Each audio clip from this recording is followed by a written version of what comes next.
Top of the morning to you. Welcome to ConsumerHallaTV News at 8. I am Ire Ayomikunle Eke. Let's switch into the headlines. PENCOM urges federal government to raise police pension to 20%. NIMET forecasts 3 days rain thunderstorms nationwide. NNPCL marketers cut petrol prices after Dangote slashes X at depot cost. Good morning and thank you for staying with us. We begin the news this morning from Lagos State, where the state government has launched a new registration exercise to capture households that are less privileged and vulnerable, but were previously not included in its social welfare database.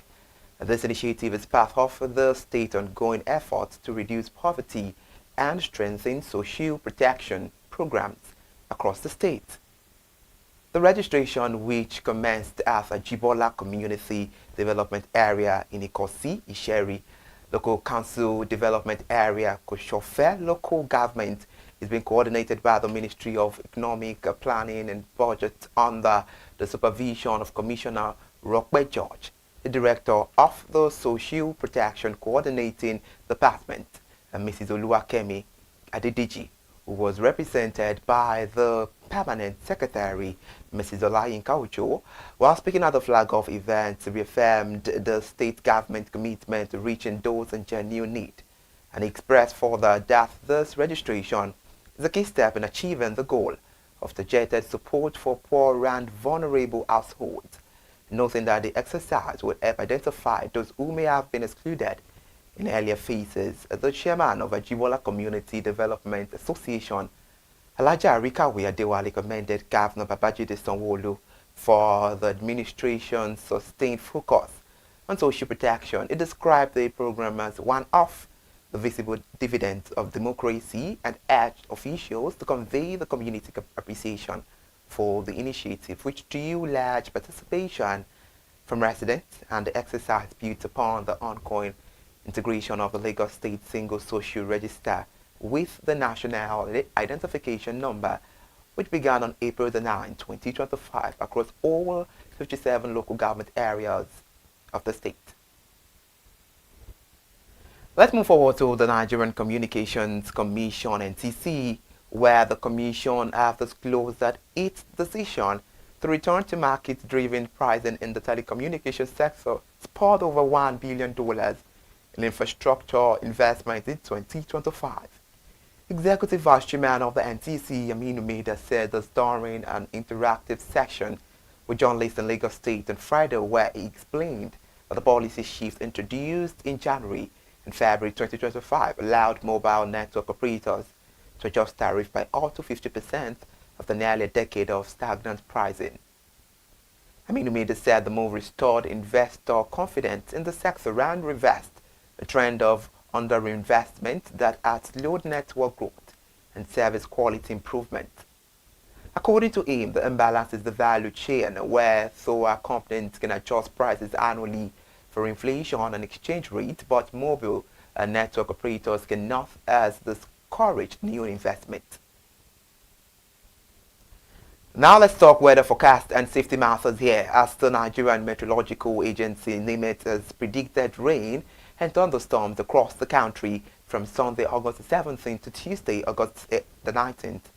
Now, a NIMET weather outlook released on Saturday over the weekend in Abuja, the Federal Capital Territory, envisaged moderate rain over part of Jigawa State, Taraba State, Bauchi State, Gombe State, Katsina, Kano State, Kaduna, Yobe State, Borno, and Adamawa State during the morning hours on Sunday yesterday.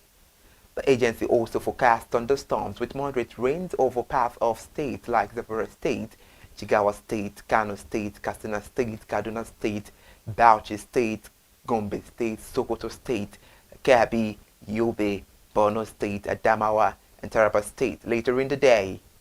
The agency further anticipated cloudy skies over the southern region during the morning period, and noting that moderate rains are expected in parts of Enugu State, Anambra State, Oyo State, Osun State, Edo State, Ondo, Ogun, Ekiti State, Abia State, Imo, Ebonyi, Delta State, River State, Lagos State, Bayelsa State, Akwa Ibom, Cross River and Lagos State later in the day.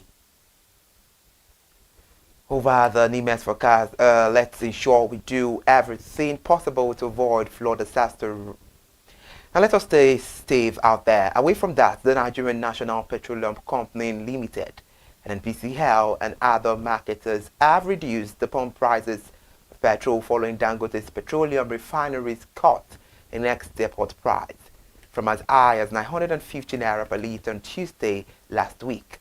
Petrol now sells for as low as 865 per litre, depending on the location. However, newsmen confirmed on Friday that almost all filling stations in Lagos State and Ogun State dropped prices below 900 naira to remain competitive from 900 naira per litre. And NPC retail outlet cut PMS prices to 865 naira in Lagos State and 870 naira in Ogun State. However, the price variation extends across states, with the north, southeast, and south-south recording higher rates due to distance. Meanwhile, on Wednesday, market watchers predicted that petrol prices would drop below 900 naira per litre after Dangote refinery reduced its ex-depot rate from 850 naira to 820 per litre. A statement signed by Dangote's Group Chief Branding and Communications Officer Anthony Chijena confirmed the price quote, stating that it would ensure a consistent and uninterrupted supply of petroleum products as part of its commitment to national development. Let's talk world and health now, as Nigeria joins a new $6.4 million international research consortium to accelerate the development of a vaccine against the Lassa fever. According to the news agency of Nigeria NAN, the Coalition for Epidemic Preparedness Innovation disclosed this in a statement in Abuja, the FCT, yesterday, where the initiative tagged its theme, Unraveling Natural and Vaccine-Elicited Immunity to Lassa fever, led by the University of Texas Medical Branch and funded by CEPI. The report stated that the three Nigerian institutions, Jos University Teaching Hospital, Iro Specialist Teaching Hospital, and Abubakar Tafawa Balewa Teaching Hospital Bauchi, will serve as frontline clinical sites under the project. The report also added that they will work alongside the Kenema Government Hospital in Sierra Leone, and that the research will focus on identifying immune markers or correlates of protection, biological signatures in blood or cells that indicate immunity to Lassa fever.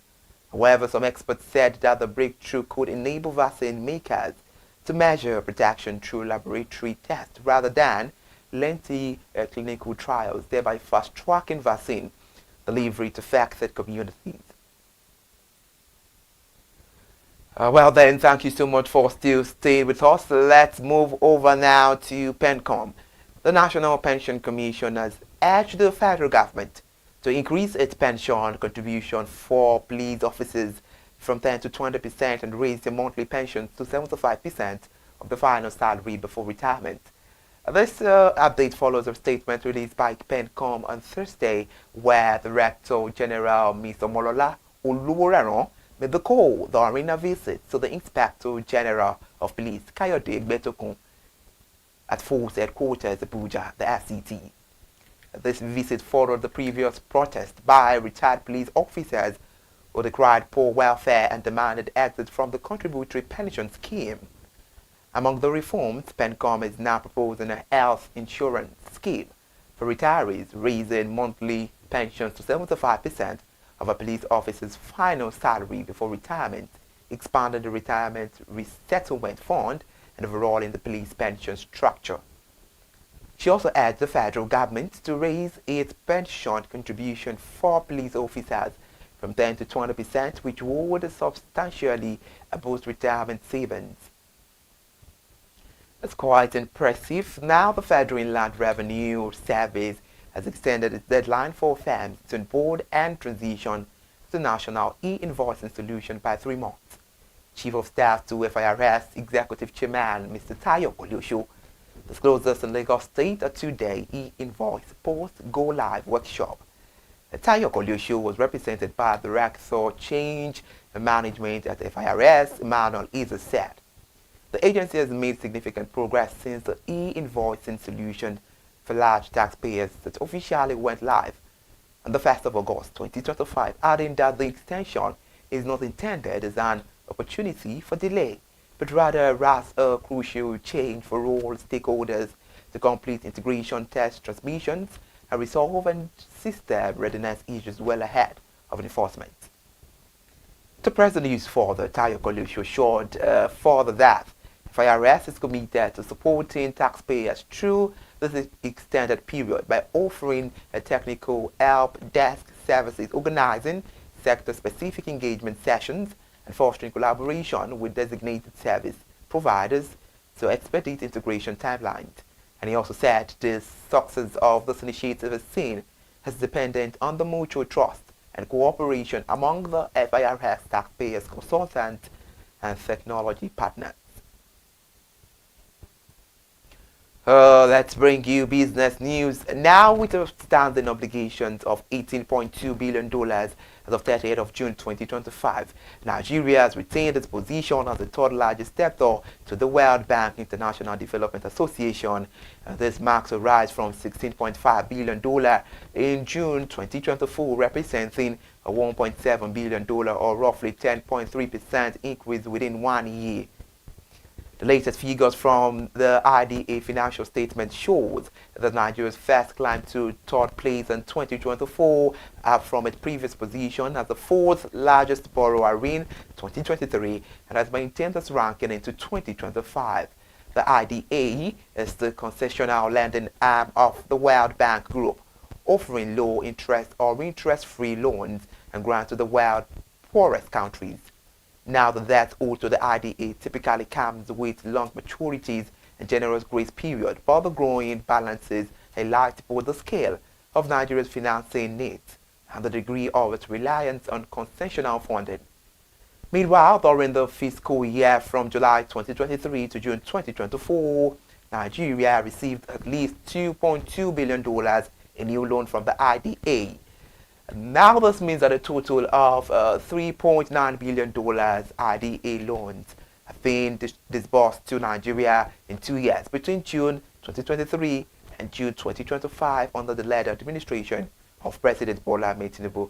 And this borrowing does not include any outstanding loans from the World Bank International Bank for Reconstruction and Development, which is separate from the IDA. For detailed updates there, Bangladesh remains the largest IDA borrower globally, with its debt stock increasing from $20.5 billion in June 2024 to $22.6 billion in June 2025, where the South Asian country continues to dominate the exposure table, accounting for the largest single share of the IDA's loan portfolio. That's quite earth-breaking news there. We are still talking business stories. Nigeria LNG Limited Managing Director and Chief Executive Officer Philip Meshabila told the Group Chief Executive Officer of the Nigerian National Petroleum Company Limited Bio-Julari of the urgent need to invest in the gas sector to stabilize gas supply nationwide. This followed a statement by the Manager Corporate Communications and Public Affairs at NLNG, Anna Maria Ikuku, on Friday. Philip Mashobila stated this on Thursday when Mr. Bio-Julari visited the NLNG plant on Bonny Island, expressing his support for NLNG growth, a long-term sustainability agenda. Nevertheless, Mr. Philip briefed the NNPC chief on the company's operations and business outlook and described NNPC as a dependable shareholder company committed to the development of NLNG to secure the gas value chain and to overcome the challenges experienced by the company in recent times. Meanwhile, highlighting the importance of synergy in delivering the national energy goals, he said there is an urgent need for deliberate investment in the gas sector to stabilize gas supply, the risk-critical infrastructure, and unlock upstream investment. We are here now. The latest Wealth Report 2025 has revealed that Abu Dhabi and Dubai have been selected by wealthy Nigerians to protect their wealth against uncertainties. According to the report by Multipolitan titled Wealth Report 2025, the tax generation published by the International Mobility Platform, where the two cities alongside Singapore are ranked as top choices for wealth management. The Metropolitan Report indicated that the cities are trusted for long-term wealth preservation due to their legal stability, predictable governance, and infrastructure resilience. And these factors are said to be crucial for Nigerians seeking to protect and grow their fortunes in a volatile global economy. We come to the end of ConsumerHallaTV News at 8. Before we go this morning, let's bring you the recap of the major headlines. Again, told you first that PENCOM urged federal government to raise police pension to 20%. That's quite interesting. We also told you about Nimet as the forecast 3-day rain thunderstorms nationwide. Please let's all endeavor to be very careful there. We also brought it to you this morning that NNPC marketers caught petrol price after Dangote slashes ex-depot cost. That's quite interesting. Thank you so much for being there. We appreciate you. Once again, thank you. I am Ire Ayomikoleke. Please stay with us for more news updates. Good morning.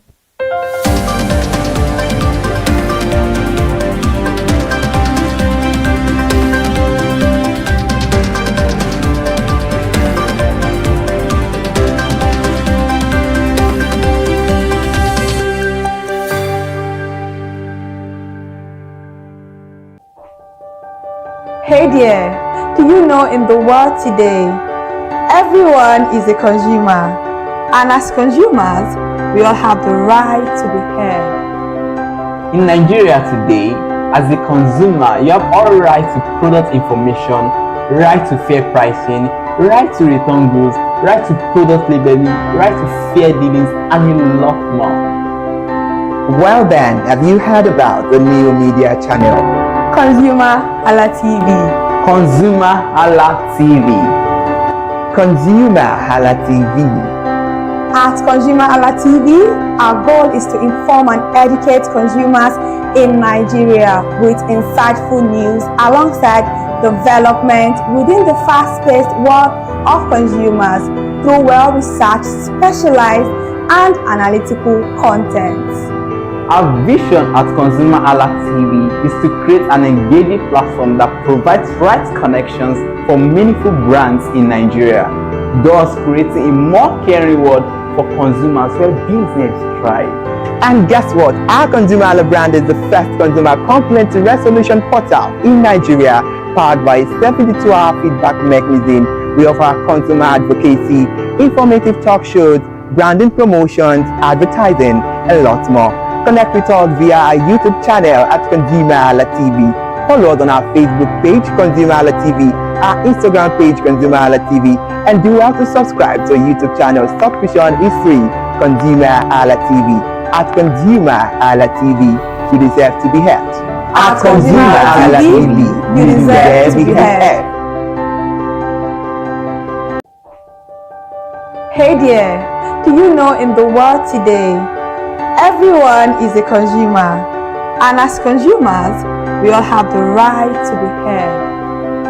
In Nigeria today, as a consumer, you have all right to product information, right to fair pricing, right to return goods, right to product labeling, right to fair dealings, and a lot more. Well then, have you heard about the new media channel? ConsumerHallaTV.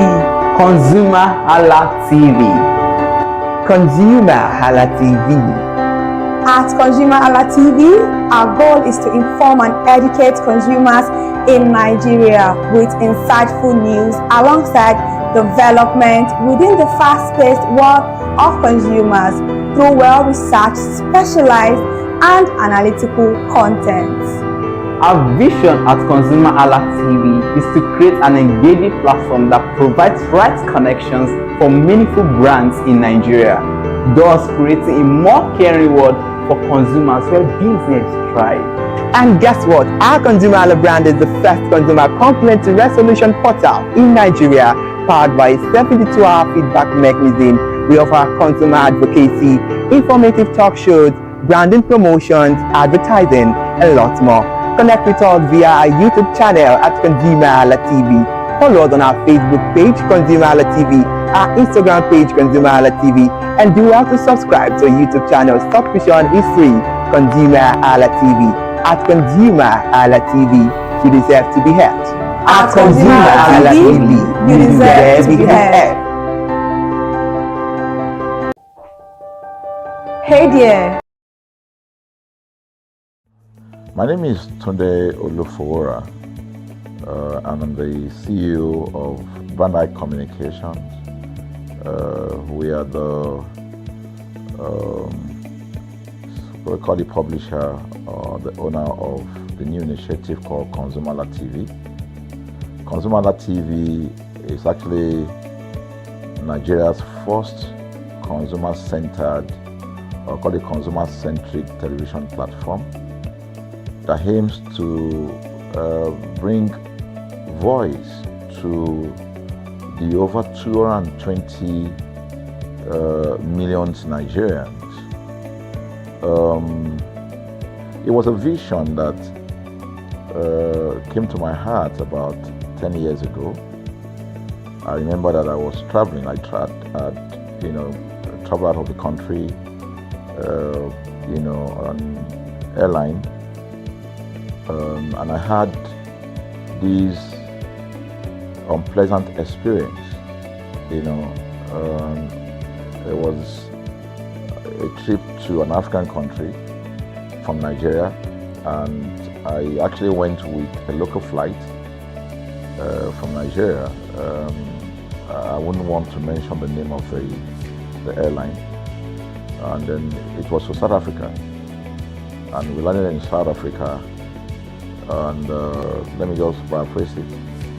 When I was coming back, I had some money, some dollars, and that someone had given to me to hand over to another person in Nigeria. So I wanted to help out. I didn't want to carry the cash on myself. So for whatever reason, I opted to. I had a small case, and I felt that it was safer for me to put the money in my luggage. So I put it in a safe place in my luggage, got everything intact, and I checked in my luggage. My arrival in Nigeria, I was standing and was waiting by the carousel just so that I could pick up my luggage, and then I was there for 1 hour and waiting for my luggage. I didn't know that my luggage already arrived, and it was one of the luggage that was moving around on the carousel. So after about 1 hour wait, I looked to my left and my right. Almost everybody had gone. I think there were just about 2 or 3 left. So I beckoned on the woman that was on my side, and I noticed she was really in tears. Madam, what happened? She said, her bag has just been torn and a lot of things stolen. So I said, well, I've also been waiting for my own. She said, you better go and check those luggages there. Maybe yours is one of them. And lo and behold, I went around there. Mine was one of them. By the time I got it, everything inside my luggage was gone. All the valuable things there were gone. To cut the long story short, we felt there was need for us to report the case, at least to the airline. It was in the night, about 8 o'clock or 9 o'clock. We went in to go and see the officer that was in charge. As soon as we got in there, the officer said, "Oh, so sorry, but you will have to go to our head office in somewhere in Victoria Island, to lodge a complaint." Okay. So the next day we went to the Victoria Island and we lodged a complaint, and that was it. And since that day, I'm talking a story of over 10 years ago, I didn't get a call, not even a call from that airline to talk to me about what happened to my luggage. Now, about a month after that trip, I had another opportunity to travel out of the country. This time around it was to US, and it was an official assignment. And I flew on, I will mention the airline this time around. I flew on a BA.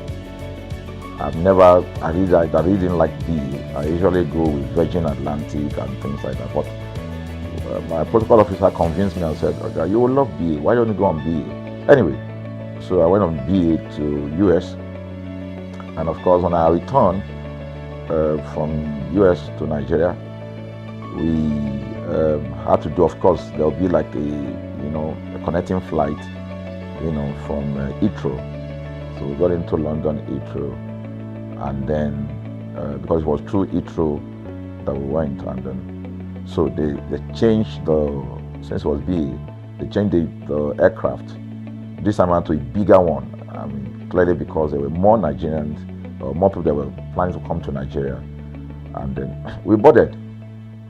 Not quite 10 minutes into the flight, in the air, the aircraft started malfunctioning. The air conditioning compartment were not functioning very well. I was on what you call business economy. The whole of that business economy, all the way to economy side, the ACs were not working well. It was hot, and then I was watching, and then from that moment till we got to Nigeria. From that moment till we got to, I'm just trying to paraphrase. From that moment till we got to Nigeria, I could remember very well how many times the pilot, broke into conversation and had to apologize and say, "We're really very sorry about this." He was giving us almost every 30 minutes. There's always a kind of update. "So sorry, this is what we're doing now, this is what we're doing." While we were on that journey, I also remember an incident. So they came, the crew apparently couldn't resolve it. They couldn't manage the crisis or what was going on about it. They couldn't fix it. So they come up and said, "We're so sorry, but for all the inconvenience, we're declaring, free lunch, free whatever it is you want, you can get." So trust Nigerians, you need to hear how everybody was jubilating, But something struck me. The experience I had just about a month before, and this experience, somehow I started comparing them. I was trying to see how this matter will be managed. Again, to cut the story short, we landed in Nigeria on the BA. Before we landed, the pilot announced and said that for the inconvenience, they will be giving a voucher of £50 to everyone that flew on that aircraft. I thought it was a joke. I mean, it was my first time with BA, but for what I knew or know of the British man would never even play with his 1 penny. Talking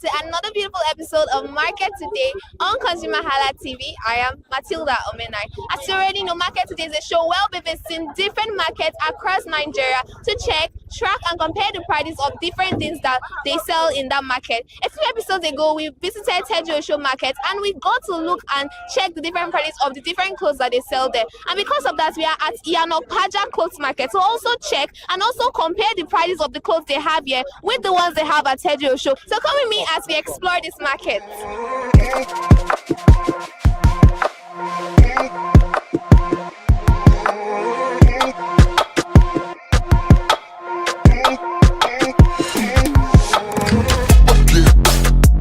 Good morning, sir. How you doing? I'm fine, my sister. Okay, so what's your name, sir?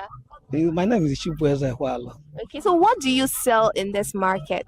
I sell clothes, materials. What kind of materials? This cotton, so like all these clothes they are using to make ready-made materials. Okay. All is here. Okay, so can you give us examples, their names? Okay. I sell something like crepes, organdis. I sell mikados, I sell door chairs, for different materials. Even satins, I sell all of them. Okay. Or baby, I sell all of them. Or nets, I sell all of them. Okay. So all is here. Okay, so we noticed recently that people now make use of crepe. They use crepe to make a lot of dresses recently. You see different kind of gowns made with crepe, up and downs and all that, shirts also. So can you tell us the price of crepe?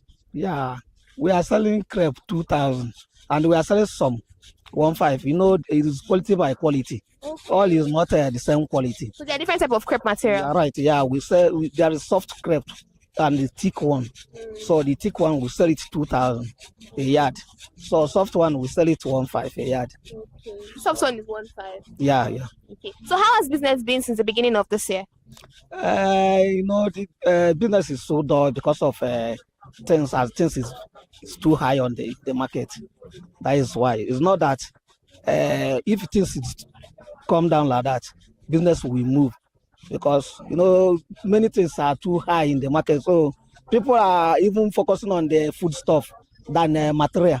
Because when you shop belly full, that is the time you remember that you have to get a new cloth. So, but we are trying small things will see it come up.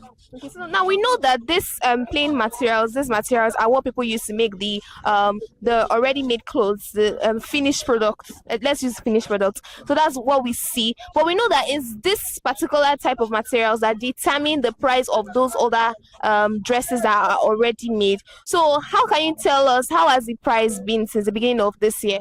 I cannot say that this type will make the price of ready-made, because this ready-made some is imported from outside the country. So we don't know the price they are selling it over there. I think you understand. Yes, sir. So the price may be different. So you may buy this one here from this my shop now, and you see it on ready-made. The price may be higher because of the type of sewing, the quality of the sewing. You know, it depends of the quality of the sewing. All the sewing is not the same. Like people are buying this one, some may be sewing their own in this what do they call them? Show for yaba. You know, all this yaba sewing. All this yaba sewing is different from foreign sewing, so it may be not the same price entirely. Okay, so for how long have you been selling this in this market? I think I've been in this market since 1994. Are you serious? I'm telling you. Wow, that's a very, very long time. So now if you compare the prices of materials then and the business right now, what will you say about it? That time is so got better than this now. Big. Even this market itself, since start from that 1994.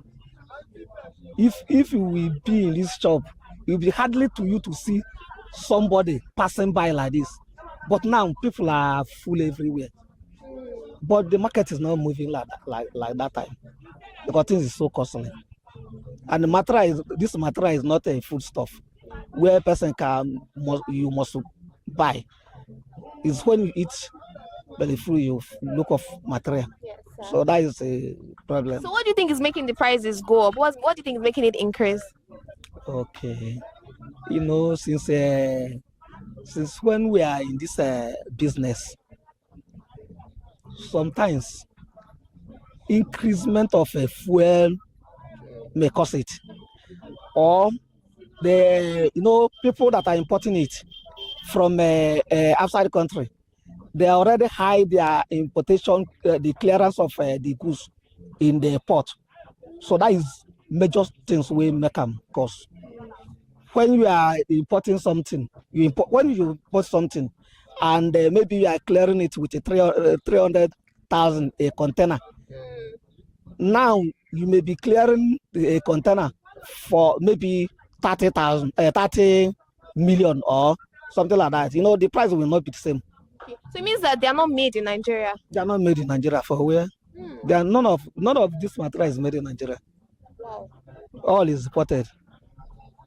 So that you think that's what's making the price increase? Actually, that is the main issue that is making all this thing to, because if our government carried the clearance of a container down, things will be coming down. So if you compare the prices last month and this month, has it increased or is still the same? You see the same. You see the same. Because we that are buying it, we not even see different price in the market where we are buying it. So it's something we are still buying. So is there anything you want to tell the government?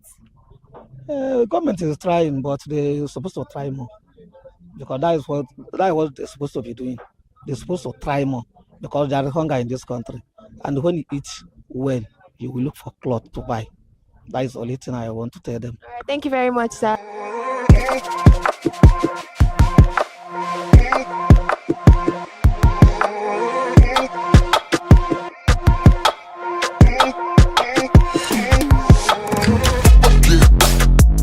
Good morning, sir. How are you doing? I'm fine. Good morning. Okay, so what's your name?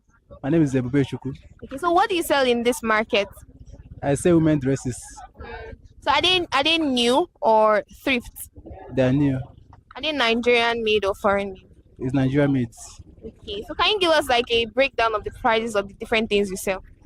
When they are not all the same prices. They are different prices. Okay. Like that object, like this one now. I sold it 4,000. I'm selling 4,000. Okay. Like that one now, I'm selling it 5,000. The other one is 4,500.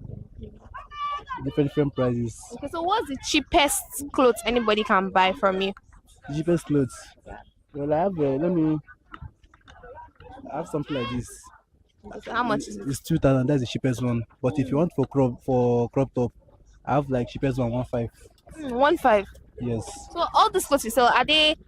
Tell us about their quality. Are they quality made? Like, are they quality? Are they strong? Are they durable? Can they last long? Yes, the quality is okay. It will last long. It will last because many of my customers that used to buy it, they used to come and tell me that the clothes is okay, they enjoy it, the material is okay for them. Okay. So I believe that the material is okay. That it lasts very longer. Okay, so where do you get these clothes from? It's at Yaba. Federation Market. Yaba Market at phase 2. Yes. Okay, so how has business been since the beginning of this year? Well, it's moving well, Let me see, it's moving well. But sometimes, like last week, rain disturbed us very well, so we couldn't. Yeah, but now we thank God. Everywhere is dry. Okay. We bless God for it. So if you compare the prices that you've told me now and the price that you sold as at last month, has the price increased or reduced? It's actually the same price. They have not added anything. They have not reduced for last month. Yeah. So what influences the prices? What makes the price increase or reduce? That one, that I'm buying from wholesale. Those people that say wholesale, they're the one that know about them. But the one I buy is only normal price. They don't add money. They don't reduce. So I don't know about. Maybe it's the material, but sometimes, like all those something like all those stuff like this. Okay. This stuff before. This mesh top. Yes, this mesh top before. I'm selling it here for 3,000. How much is it now? 3,525. But now most of them, their material is not available again. So the one we manage to see, they will also say that for that same price that we sell now, that was same price 3,000. So I cannot say that 3,000, that 2,500 again now because the material is not that much like before again. So it's expensive there. They have add money. Okay, so for how long have you been selling this clothes in this market? Let me say this year. I just started this year. Yes. And how has it been? It's very fine. Let's go. It's moving well. Customers are coming. Yes. You are enjoying what you're selling. Yes. Okay. Now we've gone through the market and then we've seen that there are other people that sell the same thing that you sell in this market. How are you coping? Yeah, coping well. What I don't have, I will go to their place and take it. What they don't have, they'll come to my place and take it. You do that? Yeah, we cope well. Okay. Yes. Okay. So are there any problems you face selling this particular clothes in this market? No, there's no problem. No problem at all. Yeah, we are okay. Yes, no challenge. We are okay. So is there anything you want the government to do? Well, if I would say, well, you and I know that the economy is very hard, very poor. So if they can help us for that, let them help us. The only problem we have is our transport fare.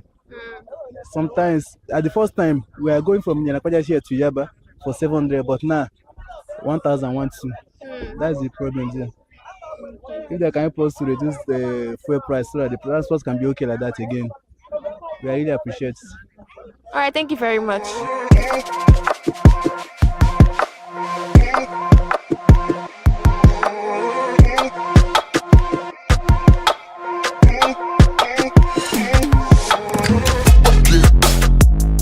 Good morning, sir. How you doing? Good morning. Okay, sir, how you doing? Fine. Okay, so what's your name? My name is Chooks, Mr. Chooks. Okay, so what do you sell in this market? I sell jeans, Jeans. What kind of jeans? stock jeans. Okay, stock jeans. Can you explain what is stock jeans for people that don't know what it is? Okay, stock jeans. The difference between stock jeans and max production, they are quite different. This one is the one that is in nylon. This one is stock. That is a cargo. That makes it stock jeans. So it's then made in nylon. So that's why they call it stock jeans. So that is cargo. Okay. So can you give us a price range of the kind of jeans you sell? Actually, the price now we are selling 4,500 before, but now it's 5,000 naira. So because of the how things is in the Nigeria. Okay. So what's the cheapest price anybody can buy jeans from you? So we're selling wholesale price. Should in case if you want to buy wholesale price, we can give you at the rate of 4,000 naira. That is the wholesale price. Wow. So people that buy one that is retails will give you 5K. Just the way it is. Okay. So how has business been since the beginning of this year for you? Actually, the business is so dull. We are managing it. So that's the way the country is. So that's why we are just reducing the price so that everybody put it in affordable price. That is why. Okay, so if you compare the prices of this jean last month and this month, has it increased? It increased. As of last month, how much did you sell? We said 6,000 naira. Now we are just clearing shop. That's why we're taking it 5,000 naira. Oh, okay. So normally the price is 6,000. 6,000 naira. Okay. So where do you get this jeans from? How do you buy them? It's imported. It's not Nigerian use. This is imported. It's not Nigerian use. Are they new or thrift? Yeah, it's not new. It's okreka. You can call it okreka. Okay. But in other language, they put it in stock. Okay. Stock. Okay. So for how long have you been selling this jean in the market? It's just 6 years ago now. 6 years. Yeah. So if you compare the business now and then, how has it been? Not much. Everything just we are doing it gradually. So what makes the prices of this jean increase? It's based on the country, the way the country is.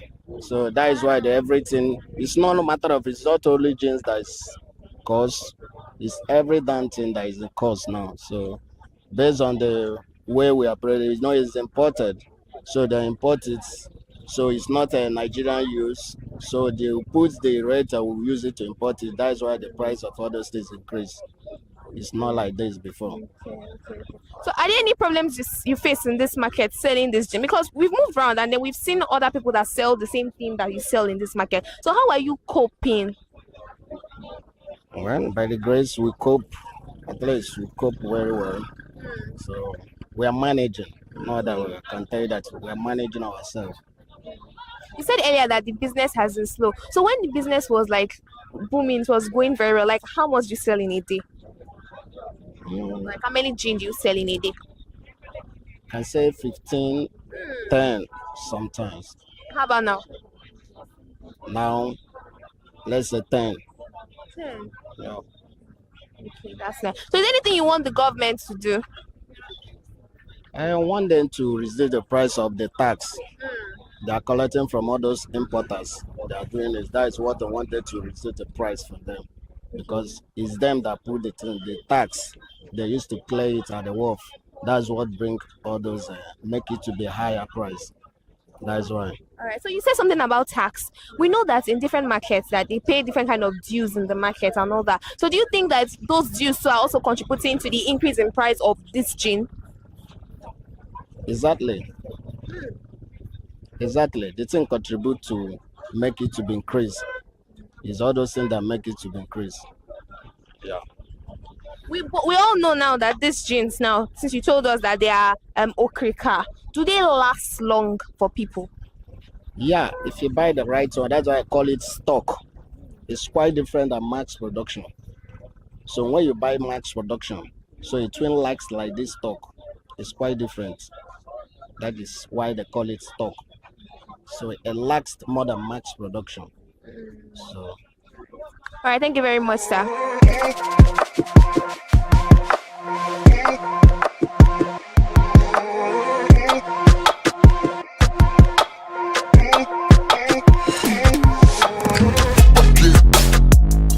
Good morning, ma. How you doing?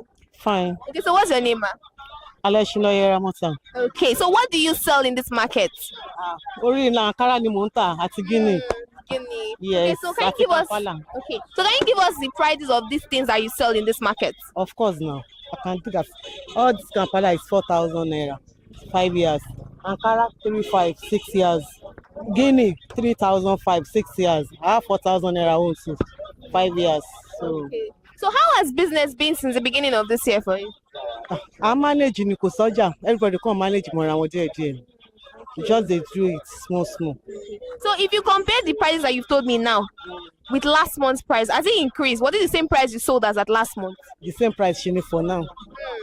Okay. Last month, last year, and the month. Okay. So what makes the price of all these things go up? Kilo so. What makes the price increase? But one of the Jawa man wants see dollar bad to see wale Jawa too wale. So business is with dollar. Taba increase dollar ni so ọjà máa wọ́n sókè. See dollar bad to see wale price ni too wale díẹ̀. So I should manage díẹ̀ by. Okay, so that means that you bring the clothes from outside the country.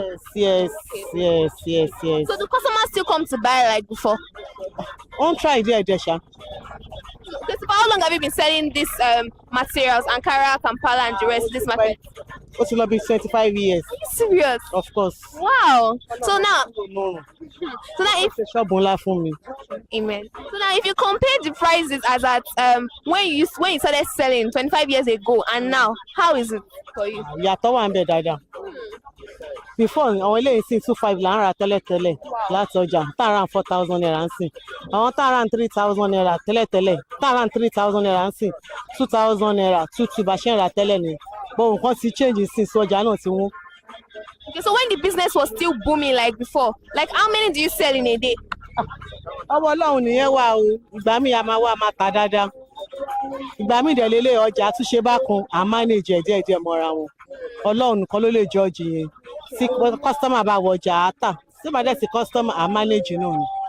So are there any problems you face selling all these things in this market? Because we noticed that some other people sell the same thing with you in this market. So are there any problems you face selling this? Àtọ̀ oníkálukú àtàtì ẹ̀ náà. Ọjà aláwa náà. So everybody máa wá máa ta títí ẹ̀ ni. Dábàá wọnú ọjà Oṣòdì yẹn náà sí àwọn aláṣọ lọ everybody dẹ̀ máa ta títí wọn. So is there anything you want the government to do? Wọ́n ṣàánú mi nìkan mú mi kúrò nínú òrùn yìí ò dára rárá kò dẹ̀ fi tì mí bọ̀ ǹgbà tí mi lọ́nà mi tí ò dẹ̀ solúrànlọ́wọ́ òun ló yẹ kí n takú síbẹ̀ kí n máa manage torí màá bọ́ra mi màá dẹ̀ bọ́ wọn ọmọ mi. So wọ́n ṣàánú mi kọ́ mú mi kúrò nínú. All right, thank you very much, ma. We have heard what Mrs. Yemisi had to say concerning what she sells at Yanokaja Clothes Market. She has told us about how the prices of the Ankara and Kampala and different other materials that she sells has increased over the years. She also told us that she has been selling this particular Ankara and materials for over 25 years now, and she has seen a difference in the business. Sometimes the price increases while sometimes the price reduces. And she has also called on the government to come and help find a better place for her to sell her things in the market. So come with me as we talk to other traders in this market.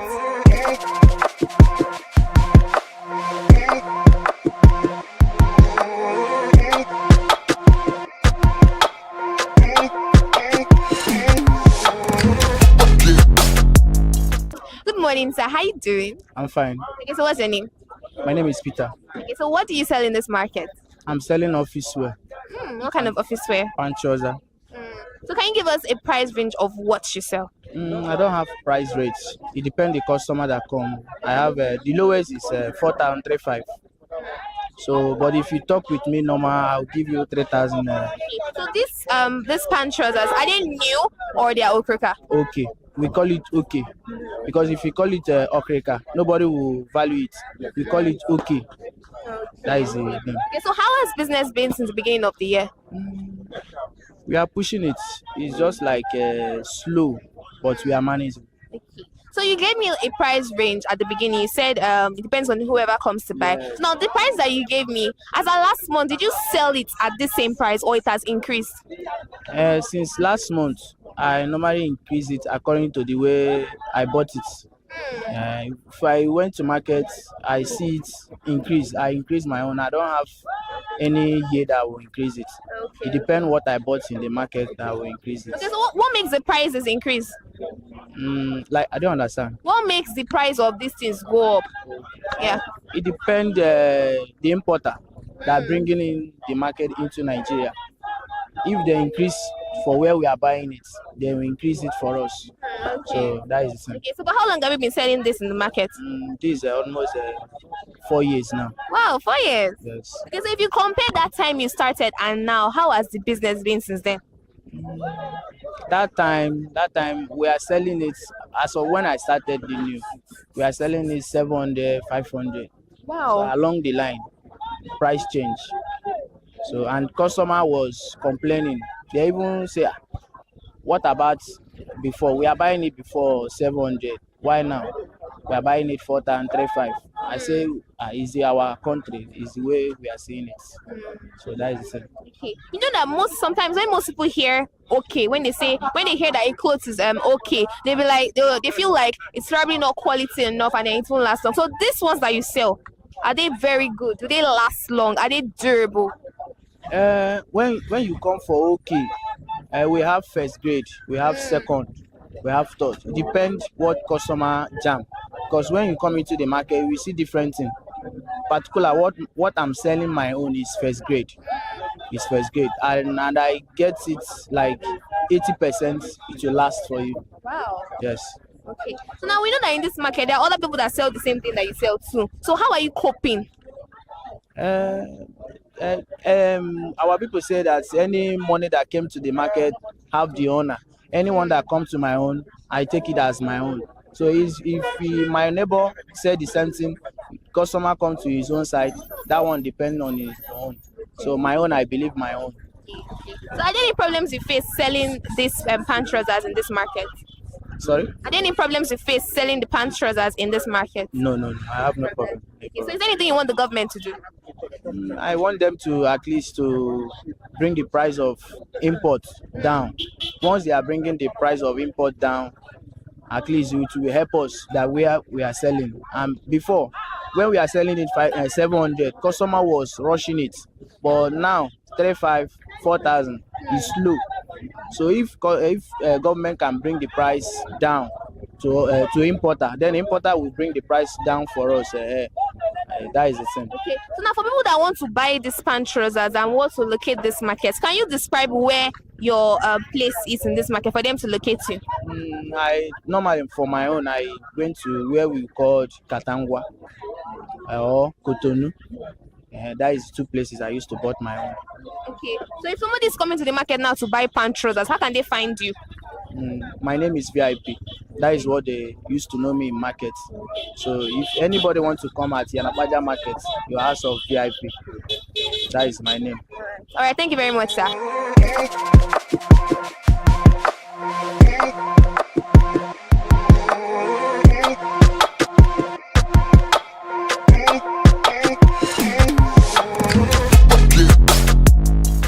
Good morning, ma. How you doing? Fine, good morning. Okay, so what's your name? Cynthia Daramola. Okay, so what do you sell in this market? I sell okay clothes, in used clothes from abroad. Okay, so what kind of clothes? Is it for female, male, or children? Female and male and female, adults. Okay. So what kind of clothes do you sell? Is it shirts, gowns? I sell shirts, gown, tops, and trousers for male and female. Okay, so can you tell us the price of what you sell? Like example, a shirt for a male is 3,000 naira. Then female top is 1,800. Okay. So how has business been since the beginning of this year? Business is so stressful. The prices is so much. Like before now, we used to buy bill 300, 250. Now bail is 480, 500, 600. So it's expensive. Okay. So you say you bring the clothes from abroad. Okay. We have where we go and buy it from. They bring it from abroad, then we will now go and buy from them. So why do you think the prices of these clothes has increased? Because of the economic, everything is so expensive. That's why. As of last month, how much did you sell all this? As at last month, we're still selling 1,115 for male shirts, but now it's 3,025.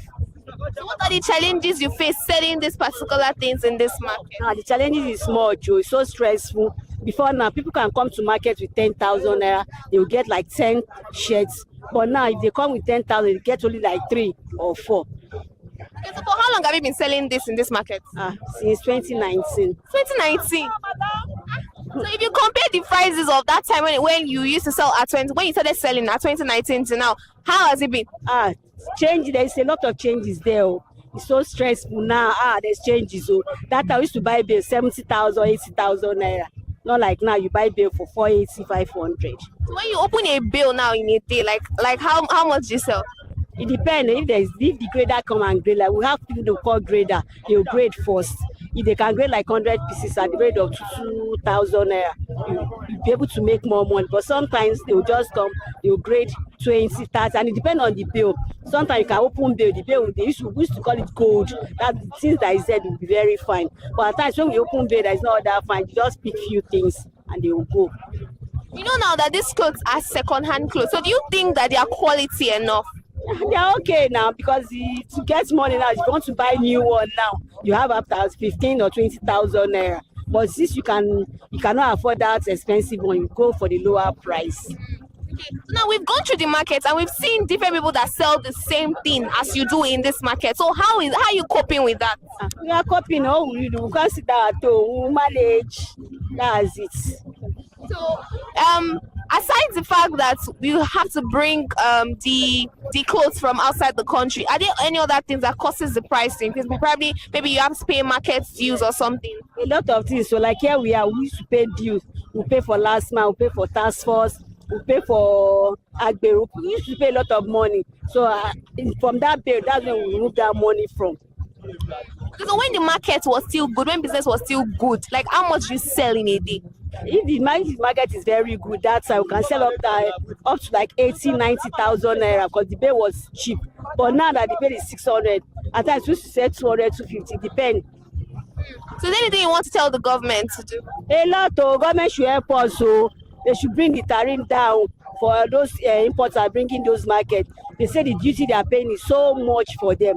Their transport again is too much. Before now, transport from here to like Oshodi now, we used to enter that 100 and 150. Now it's 500, 600. They should please bring things down. This is too expensive. Okay, so do you go to carry the clothes as Oshodi? Yes, at arena markets. Oh, okay. All right, thank you very much, ma.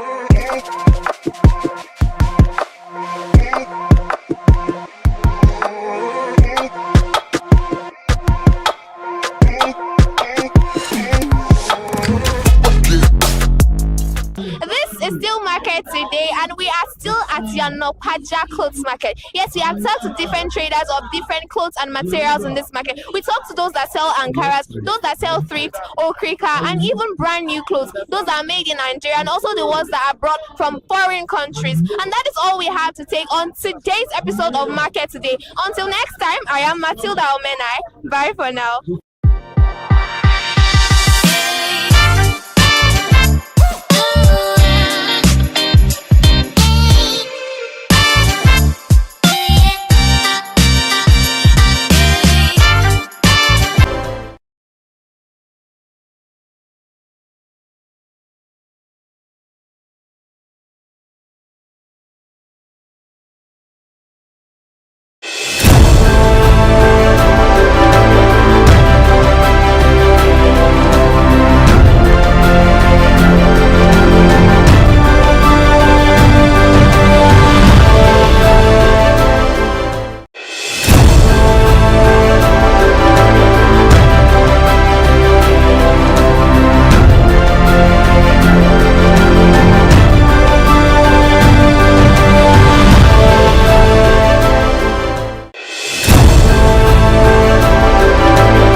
Good morning, happy new month, and welcome to Perspective on Consumer Hala TV. Perspective is where we talk about burning issues making the round.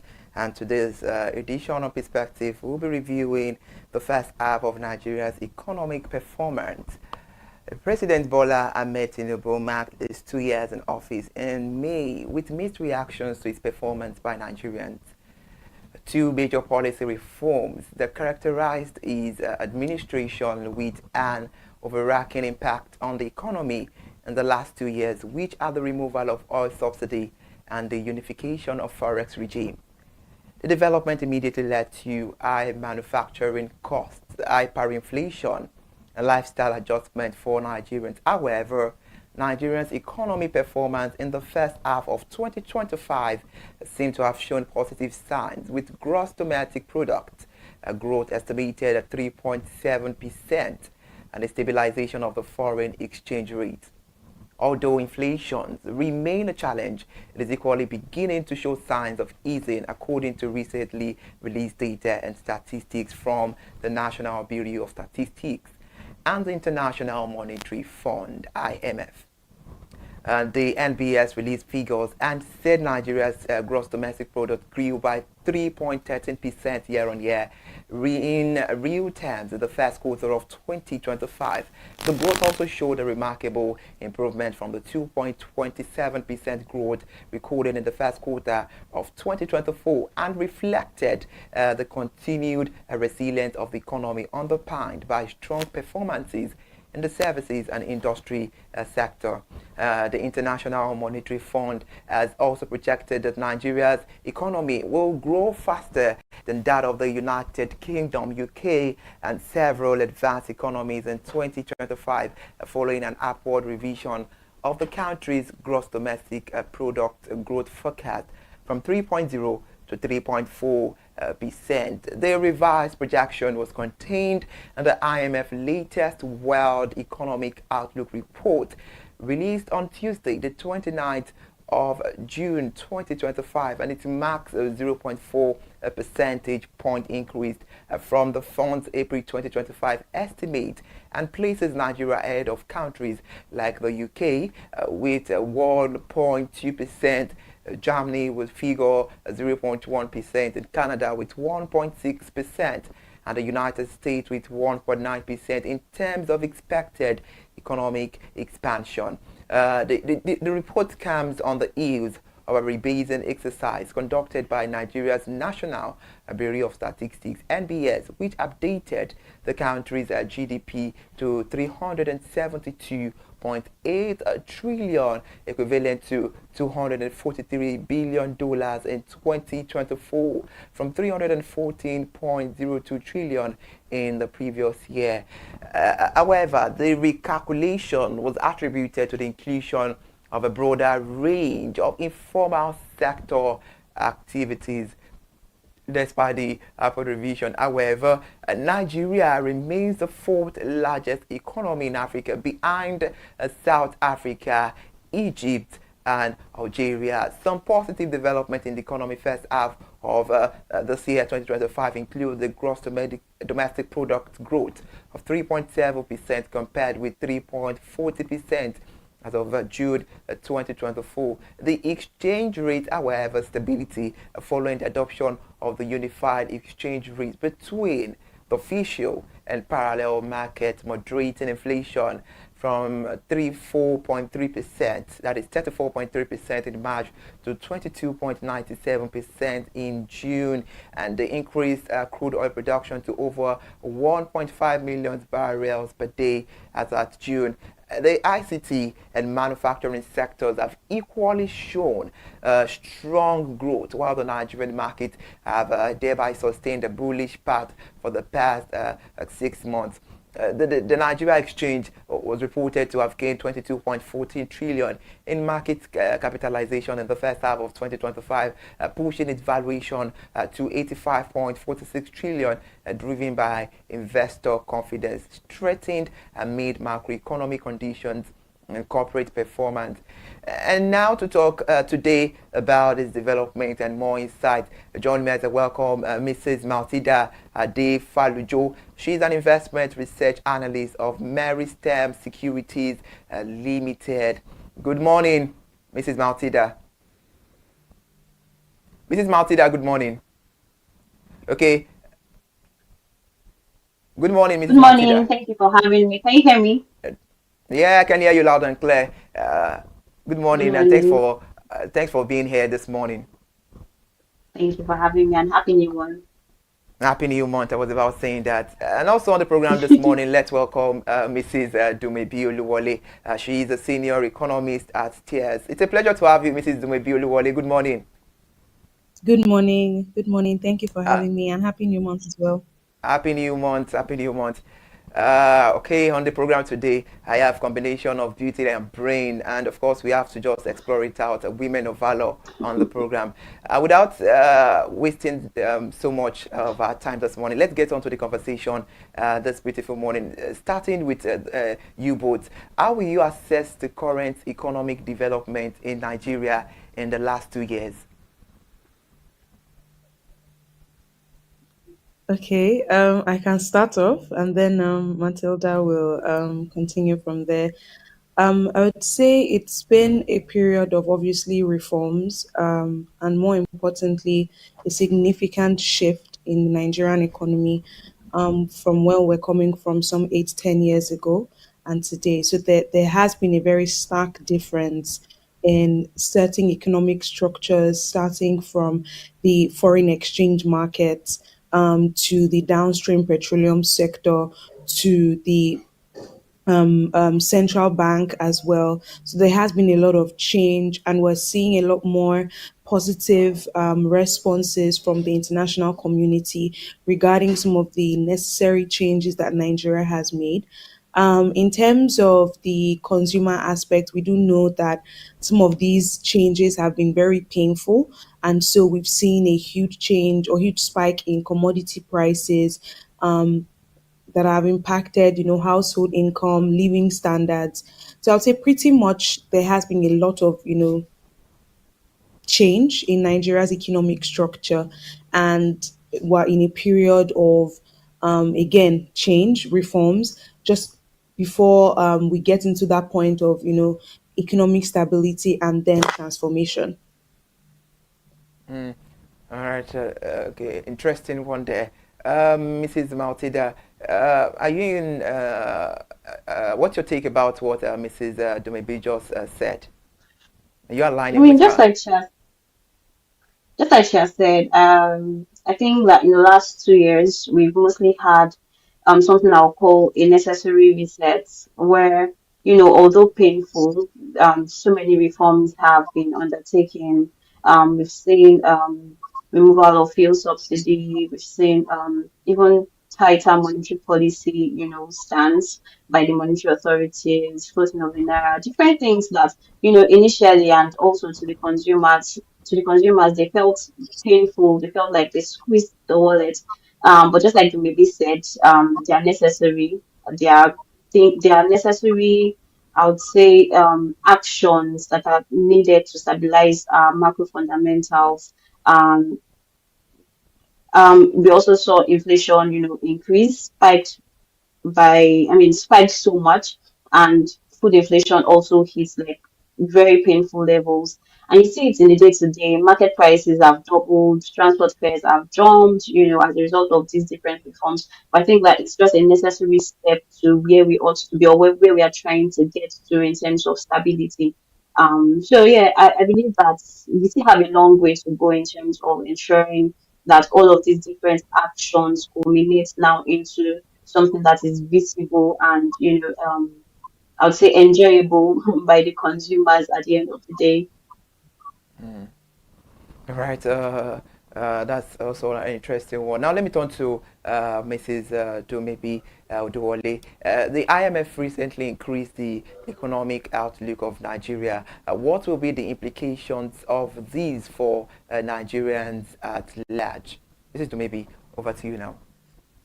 Yeah, so I think I think first of all, it's extremely important for us to know that a lot of times when these changes are made, there's no direct impact, right, on consumers, at least at the first glance, because this is pretty much just a signaling change, right? And just based off of everything we discussed earlier in terms of the change in Nigeria's, macroeconomic structure, in terms of the policy environment, how that has how that is starkly different from where we're coming from. All of this has fed into investor sentiment, has fed into business sentiment, and to some extent, even consumer sentiments, right? And that's what exactly the IMF is feeding off of, because they have seen over time, at least with the last 2 years, that we're taking of the necessary changes that should positively impact GDP growth in the near term, right? And that's exactly what they're feeding into. That's exactly the sentiment that's feeding into the upward revision. Now, whether or not that is going to have an impact on consumers, um, is going to obviously take some time for that to manifest in terms of like improved standard of living. And by improved standard of living, pretty much we're looking at reduced costs, right? So before that is going to obviously materialize, it will definitely take some time. But what this has done is that it has somewhat the IMF has somewhat supported what Nigeria is doing. And what that will do eventually is considerably put Nigeria in a good standing with international investors, right? Because if the IMF says that this is what is likely to be for the Nigerian economy, and this is also somewhat backed by the World Bank, which are very strong multilateral investors and lenders for developing and emerging markets, and their say so usually would somewhat support or provide some rally in terms of Nigeria maybe deciding to say raise an additional bond, or maybe go into the international debt market again, or just pretty much investors that have been interested in Nigeria, just kind of that will obviously just support their decision to bring in capital. So it not until that begins to happen, and the chain reaction is the IMF has revised Nigeria's GDP growth upwards. Investors are incentivized to bring in funds into Nigeria. They eventually do so and say they invest more in, for instance, let's say the agricultural sector or the manufacturing sector. That then eventually would lead to an increase in employment, an increase in output that would further support, output growth, reduce prices in commodities, support the exports, support and uplift the economy. But then again, this is not something that would happen in just 1 year, right? We're looking at a period of 3 to 5 years for it to eventually like manifest and people begin to really feel the impact of large scale capital coming into the country. All right, that's an interesting one. What answered the question the other minute? You said investors are being trying about bringing funds to Nigeria with other development. In this perspective, what do you think the government needs to do more to realize that the project growth by the IMF needs to come up better? I mean, it starts off with commitment to just doing the right thing. I would say that in terms of the fiscal space, we have seen certain changes in terms of government spending priorities, right? We've heard a lot of infrastructure development projects coming up with heavy focus on road and rail infrastructure. But there's a lot more that still needs to happen, right, for investors to really know that Nigeria is really ready to do business.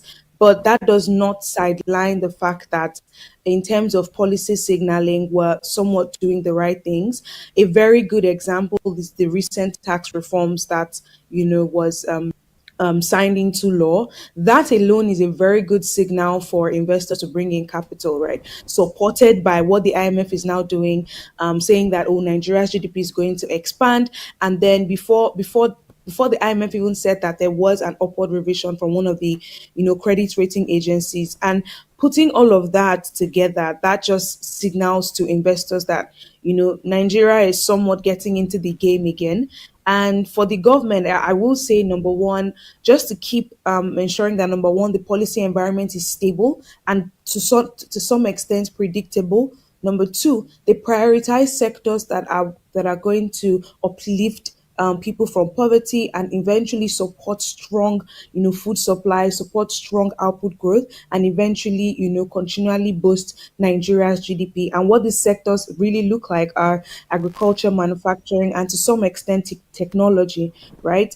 The other aspect of it is strong support for small and medium scale enterprises. And the reason why this is very important is because, like most developing nations, SMEs contribute over 30% to Nigeria's GDP and employ over 80%, right, of Nigerian workforce. So if those small to medium scale enterprises are suffering, maybe from the reforms or whatever the case may be, their ability to scale, their ability to employ more, it becomes handicapped, right? So extreme also extreme support from the government or aggressive support from the government in that regard will be very, very good. The final thing as well is budget priorities, right? We still haven't seen that significant push or significant change from the government in terms of their mindset towards government spending. And what that looks like is we're still seeing very high focus on recurrent expenditure. And even the content of recurrent expenditure is still cause for concern in the eyes of investors. When you see things like SUVs or renovation of the VP's villa, things like that, it somewhat signals to investors that there's a disassociation between how the government is addressing their own needs vis-a-vis the pain that Nigerians are going through, right? Because the expectation is that when you undertake reforms and people are the consumers who are the hardest hit by this, the expectation is that in terms of governance as well, we should see trim down in government expenditure towards recurrent expenses that ideally, and I boldly say this, do not make sense, right? Things that we do not actually need. So not until there's a lot more signaling and confidence boosting in that regard, we will still see investors, take that cautious approach to investing in Nigeria. Right, that's a very interesting one, I must say. Before I move over to the both of you right now, while answering the question, you made mention about budget priorities, and that brings this question: what can the government do to stabilize the expenditure of budget priorities? I don't think there's much thinking here, and Matilda can also step in, to give her perspective. I think it's just a matter of what needs to be done that should be done, right?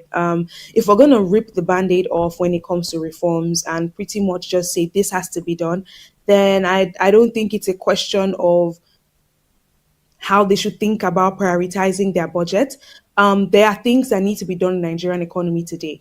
We need hospitals, we need better schools, we need better infrastructure, and that's going to be things that would definitely have a positive multiplier effect on the economy. To provide and ensure that the Nigerian workforce is healthy, Nigerian people are educated, and there are good roads and good, infrastructure for businesses to thrive. I think that's where we need to put more of the focus on. And over the years, and it's not just with this administration, we've seen that happen over the years. Those priorities are just not there. Of course, the expectation is that those things will change. And even when they do change, the expectation is that they should be sustained because you do not want a situation where there's a change in administration and we revert back to our old ways, right? So I don't think it's a question of what they should be thinking about. I just think it's common Mm. sense. I just think it's common sense. We are seeing a very very good example of this is what is currently happening in Ghana, right? If we're ripping the band-aid off on putting reforms on people, fiscal consolidation is the way to go. And again, I'm saying this very boldly, it's just common sense. There's really not much to talk about here on what the government should be thinking about and what exactly we should be doing. Like I mentioned, one of the reasons why we have this large trust deficit between the government and the people is because the people do not think that the people that are in places of authority for them really do have their best interest at heart, right? So while on an economic level, on a macro level, we are doing the right things, on a people level, right, it doesn't feel that way because um, you still see, government authorities traveling to the UK for medical care. What does that signal to the common man, right? These are some of the things that I think that will show investors and will show the larger business community and also show consumers that, oh, the government wants to do the right thing for us. By the time they start seeing, they're investing in hospitals in certain areas, state governors are investing in proper schools, proper education facilities, uplifting the educational curriculum to actually capture the current skills that exist today in the world. It's again, just so I don't really go on and on about this. I just think it's common sense. Mm. Yeah. Okay, now, Mrs. Matilda De Falujo, are you in alignment with what Mrs. Tumebi Olwole is saying, talking about the budget priorities? Yeah, I mean, I totally agree with her. It's not about what the government should be doing. It's about what they ought to do. Like what's like what is their mandate? What are they prioritizing? In economics, you hear things like economic output and economic growth is not necessarily about the numbers. It's not necessarily about oh GDP is better, GDP is 3.13% or is growing at 3.13% from so number last year. It's more of how is this trickling down into the welfare of citizens. Like it's welfare economics right now, not just numbers. I always like to talk about the marriage between numbers and narratives. Like how is this number on paper translating into my welfare? How is it making me better? How what impact does it have on my pocket? So the government, I believe, should not really be chasing, oh, let's make inflation better on paper. Are prices better? Are prices better in the market? Are they actually lower? Can my wage, my salary, can it actually buy what I used to buy 2 years ago, 3 years ago? So those are things that I believe that should be at the forefront. So even in the planning of the budget, we should be seeing more of capital, infrastructure development rather than focusing so much on what is recurrent and does not necessarily translate into as much value, right? Unemployment is high. However, you look at it, there are youth that are still unemployed. Sustainable growth, I don't necessarily think is as sustainable as it ought to be. So while yes, on paper there is, I mean, the government is doing a lot, and it looks like they are really, really doing a lot. But how does this translate into value? How does this translate into the welfare of the common citizen? I think these are the things that we should take care of. Even if we are even looking at metrics, these are the things I believe that should be um metrics to actually know if the government is doing what it ought to do. That's Sorry, just to perfect. I even mean, piggyback of mm, what Mhm, Matilda said, sorry. We have the national income equation, right? Y is mhm. equal to C plus G Let's plus see. X minus A. Okay. And pretty much that is output is equal to consumption plus investment Mhm. plus government spending plus net exports, right? Export. Now, on the consumption side, and this is just to help paint a picture of what we're talking about in terms of budget priorities and perspectives, and whether these GDP numbers we're seeing really make sense, right? So, Okay. in terms of consumption, our consumption, household consumption, has actually declined on an average level from contributing over 70% to GDP to now contributing less to about 60% right now. So what that tells us is that the equation or the contribution of consumption to GDP, right, has reduced. Investments, that's the I function, right? The level of investments have also declined in the last couple of years. FDI inflows are almost three times lower than what they were in the early 2010s, right? And the quality of investment, right, also plays a huge role in the level of investment we're talking about. So when you say I, you're looking at portfolio investment, you're also looking at FDI, that is foreign direct investment. And the difference is portfolio investments are short term, right? These are investors that come in, take advantage of the high interest rate, take advantage of the stock market, and after three months, 6 months, they pull out their funds. At most a year, right? They pull out their funds. FDIs are the ones that would, bring in the real cash or the strong cash that will be sustained over time, right? So capital that grows pretty much. FDIs are the inflows that will support employment, that will support food supply, that will support exports, right? That's the I function, right? So and in the last couple of years, we've seen our I function tilt more towards short-term inflows, not long-term. So what that tells us is that we're also lagging in terms of the I function. Now, the G function is pretty much government spending, right? And remember, in looking at governance and the political economy, where it intertwines with macroeconomy is the government is a catalyst, right, for economic growth. So if the government is not spending in a way that will be profitable, right, or that would catalyze economic growth, then what that means is that spending is inefficient, right? And we've seen that happen over the last couple of years where our G function is not actually catalyzing growth. What it does is that it just increases money supply because we're spending more on recurrent expenditure, and an increase in money supply eventually, right, increases inflation, right? Because we just have too much money in the economy chasing too few goods. Rather than so what that G function should be instead is the government saying, okay, they're gonna maybe invest in road infrastructure, and before you know it, there's some private public partnership going on there to further take that project to the next level. The government think they're going to support small scale enterprises or even companies within the agricultural space or manufacturing space to further again catalyze growth in that sector.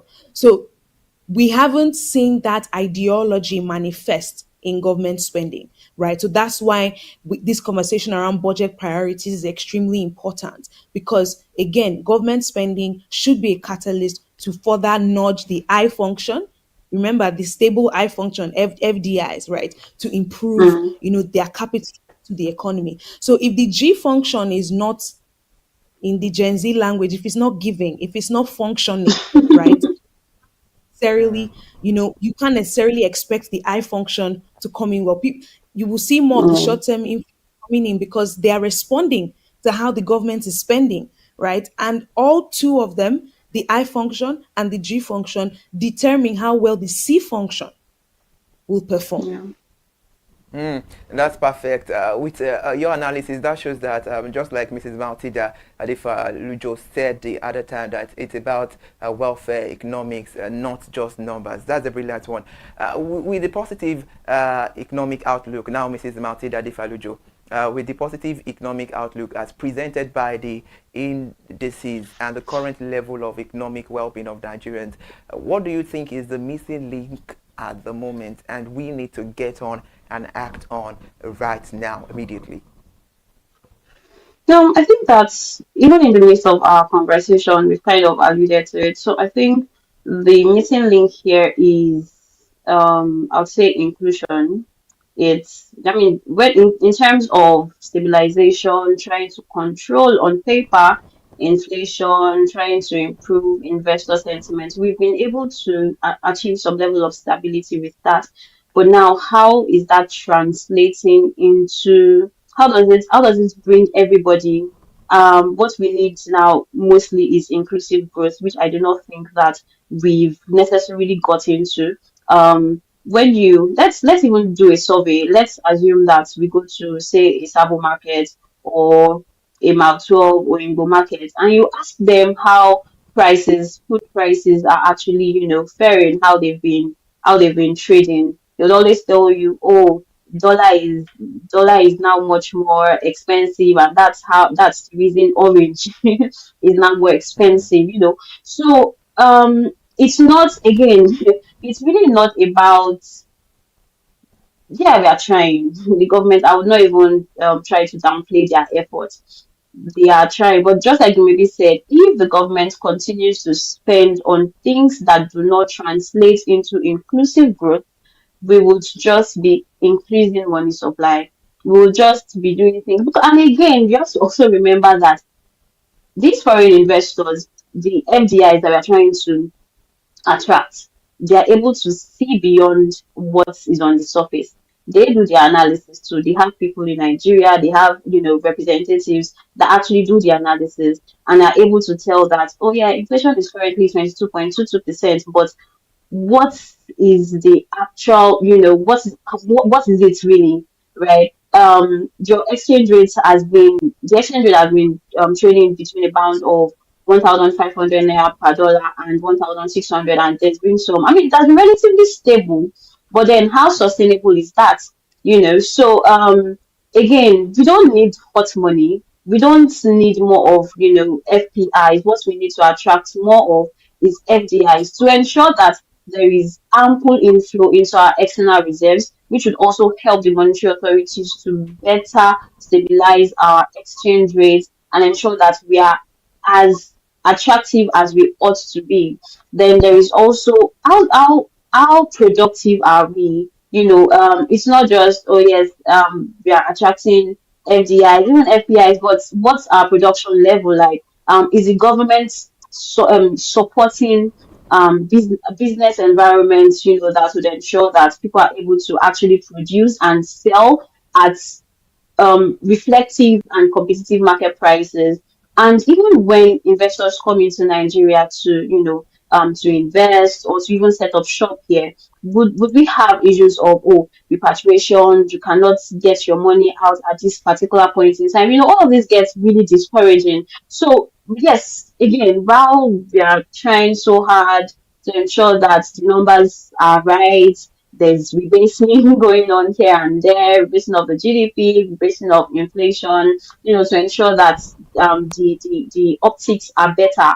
But how does this really translate into targeted social welfare, ensuring that there's really stable electricity for me to do my business? How are you providing an environment that will help my business scale and help me be as productive and competitive and bring in the inflow that would help us, grow generally as an economy. So I believe that until we close that gap and make sense of economic progress, not just in the numbers, but also in my pockets, Jumebi's pocket, the market woman's pocket, until we are able to get that done, I think it will just be more of cleaning up numbers, really. All right, thank you for that one, Mrs. Matilda Difalujo. Before we move over to Mrs. Dumebi Oduwole, you made mention of the Nigerian production level. If you would rate the Nigerian production level based on your perspective, what rate would Nigeria be right now? That's an interesting question. I mean, the clothes I'm wearing, I do not think that it was made in Nigeria. There's so many things that we do use, we use that we even prefer.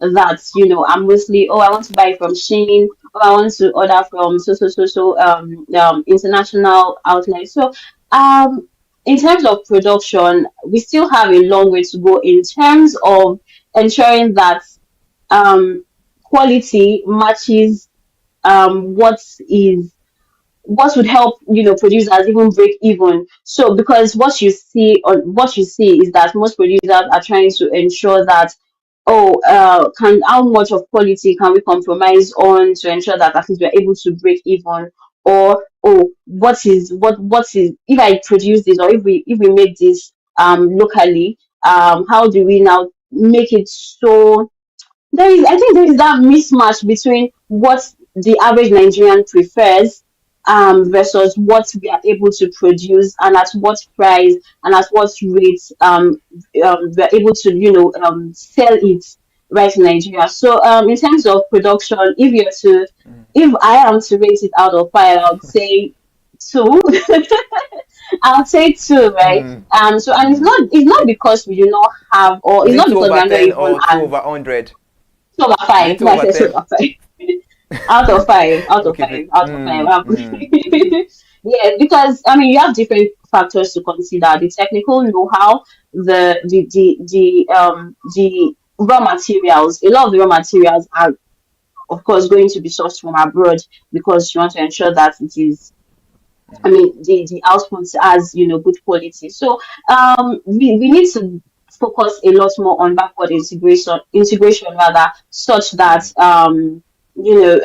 at least that way we'd be able to break or remove some costs that would at the end of the day lead into the inflated prices. But are we there yet? I am not sure, but I believe that the government can also do some things to ensure that that environment is provided. Whatever partnerships need to be put in place to ensure that all of that enabling environment for businesses to thrive and for production to also be boosted, is put in place.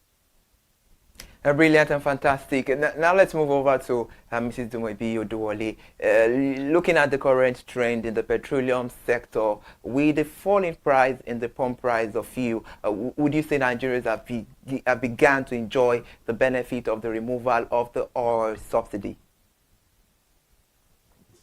Every time I am asked this question, I try to always help people just kind of um first of all, accept the current situation that we are in, and more importantly, try to help them anchor their expectations, right? That petrol prices are down now doesn't mean it's not going to increase, right? We're now operating in a different market structure where our domestic price of petroleum products will very much align with the current trends in the global oil market, right? And right now, oil prices are high. I think between June and July, we've seen a 7% increase in crude oil prices, Brent crude to be precise, coming from about $68 per barrel or $64 per barrel to now $72 per barrel, right? And what that tells us is in a nickel of time, right, petrol prices will most likely increase again. Now, the only thing that I think is very beneficial in this market structure is that number one, as more players get into the market, for now we have Dangote and also we have NNPC. Let's start with Dangote. Should Dangote's refinery get to full capacity, right? That's the 650,000 barrels capacity. Should it get to that high capacity or optimal capacity, chances are that production will also increase, right? And if production increases, to increase. And if supply increases, chances are that prices could fall over time.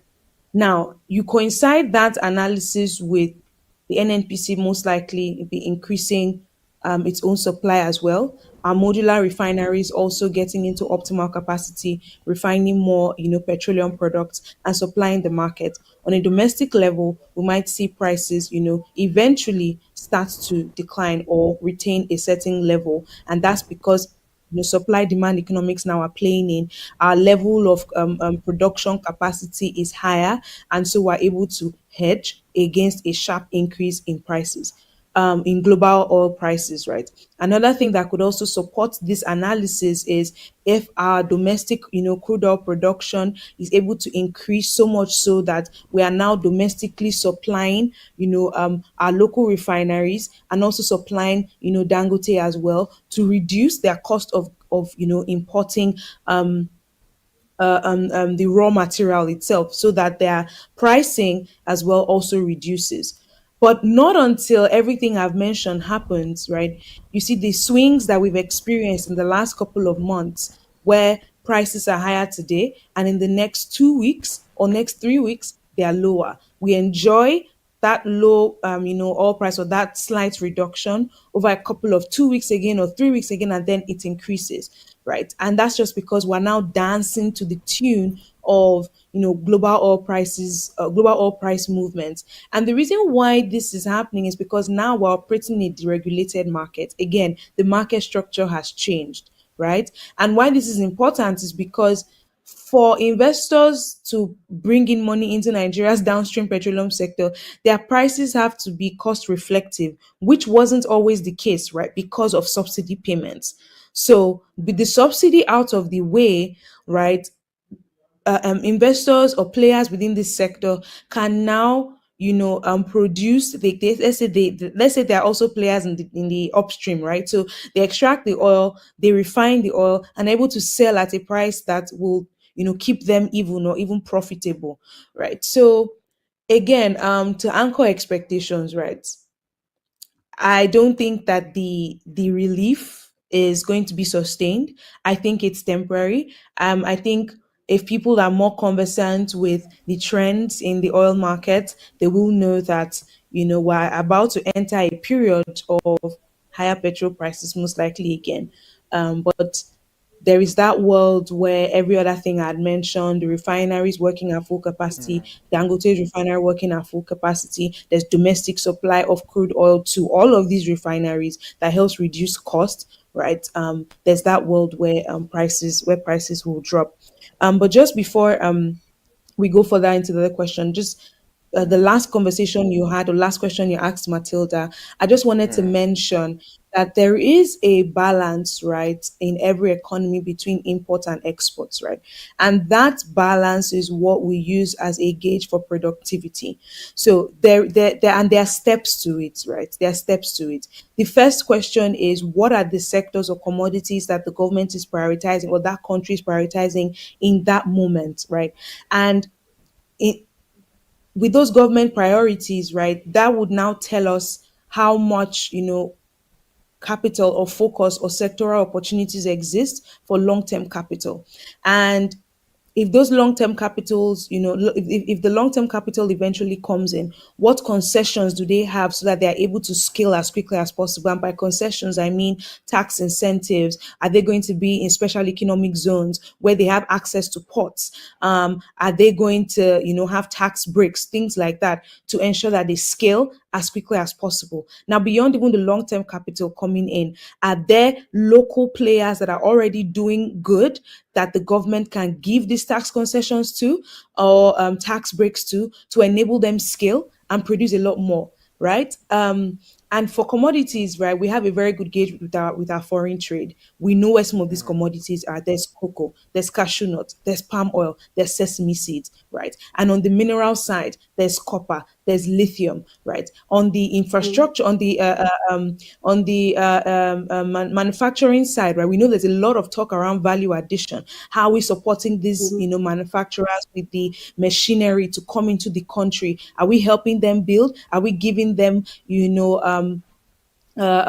let's say ease of foreign exchange access to be able to bring in those machineries at large quantities so that they are able to scale their production? Or are we giving them the tractors to farm their lands, right? So not until we know those commodity priorities and sector priorities, right, then from there we can now move to where capital should come into, and from there we can now know how production is supposed to increase, right, to know how well we can first reach self-sufficiency in that commodity, where Nigerians can actually consume those commodities and know that prices for these commodities are going to obviously remain at very stable rates or even lower because we produce it a lot more now, right? And then from there, after reaching that level of self-sufficiency, we're able to now export, right, and generate a lot more foreign exchange. So I just wanted to add that context into the productivity conversation, because it's not wrong that we are importing. The problem is that we're importing more than we are producing, and even than we are producing for both self-sufficiency and exports. Thanks for that addition, Mrs. Matilda Odewale.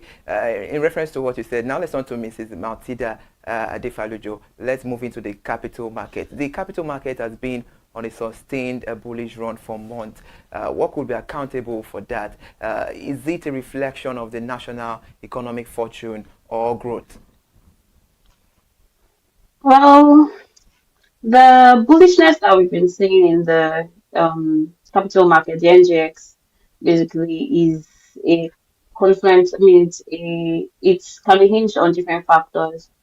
First, we have the fact that rates in the fixed income markets are falling, and they've been falling, and the expectations are that they would likely, continue to fall till around, end of Q3. So what we are seeing is a rotation of funds out of fixed income, markets into equities. And we're also seeing a lot of retail investors, trying to um they are looking out for undervalued stocks. So that's on one hand. Now, on the other hand, we are seeing it's earnings season. H1 numbers, H1 2025 numbers are out. There are companies that used to record, losses like MTN that have now come out, with, better and stronger numbers. So, and investors are also able to see some of the impacts of some reforms done by the government and the companies themselves, how it is, positively impacting the numbers of these companies.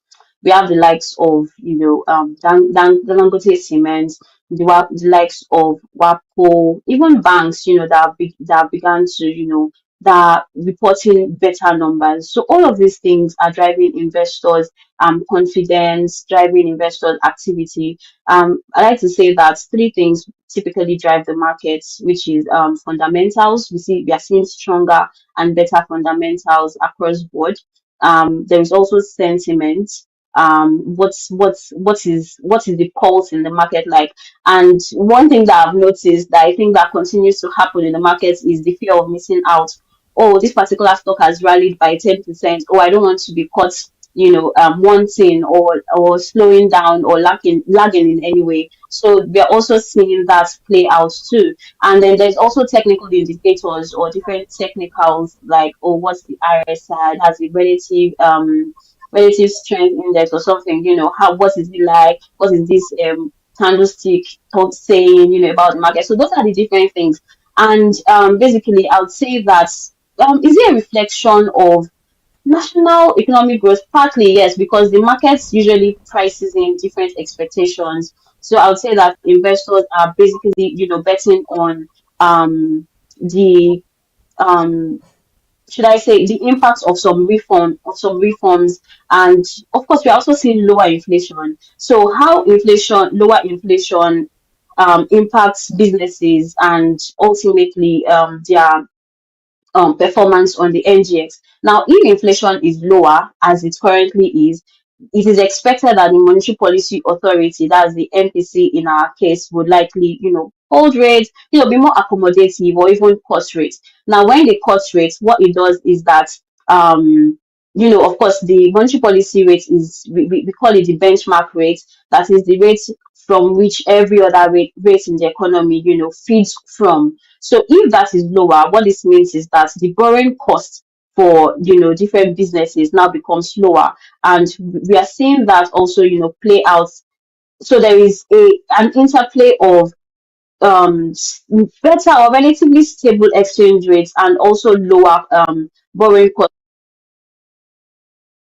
Better the finance costs for businesses, and it has helped them to reduce significantly the losses, or it has helped to amplify their gains, right? And they are also pricing in a better naira. It is forecasted that the exchange rates, if there are no shocks, if there are no surprises in the next 3, 4, 5 months, till the end of the year, that companies would be able to consolidate even better on their gains, like be able to get more and better gains. So these things have been priced in by investors, and we're seeing that boost, in the stock market, and everyone is. If we're discussing this in the office yesterday, and it's yeah, if you lose, you lose, because a lot of these stocks have really rallied like a lot. Now, is it sustainable? Of course, you know that the stock market is very volatile, right? So it is based on what kind of investor you are. What are you looking at? How are you playing? What strategy are you adopting, to play in the market? Are you here for the long term or the short term? If you're here, to just capitalize on, gains, short term gains, I mean, it's a good time to.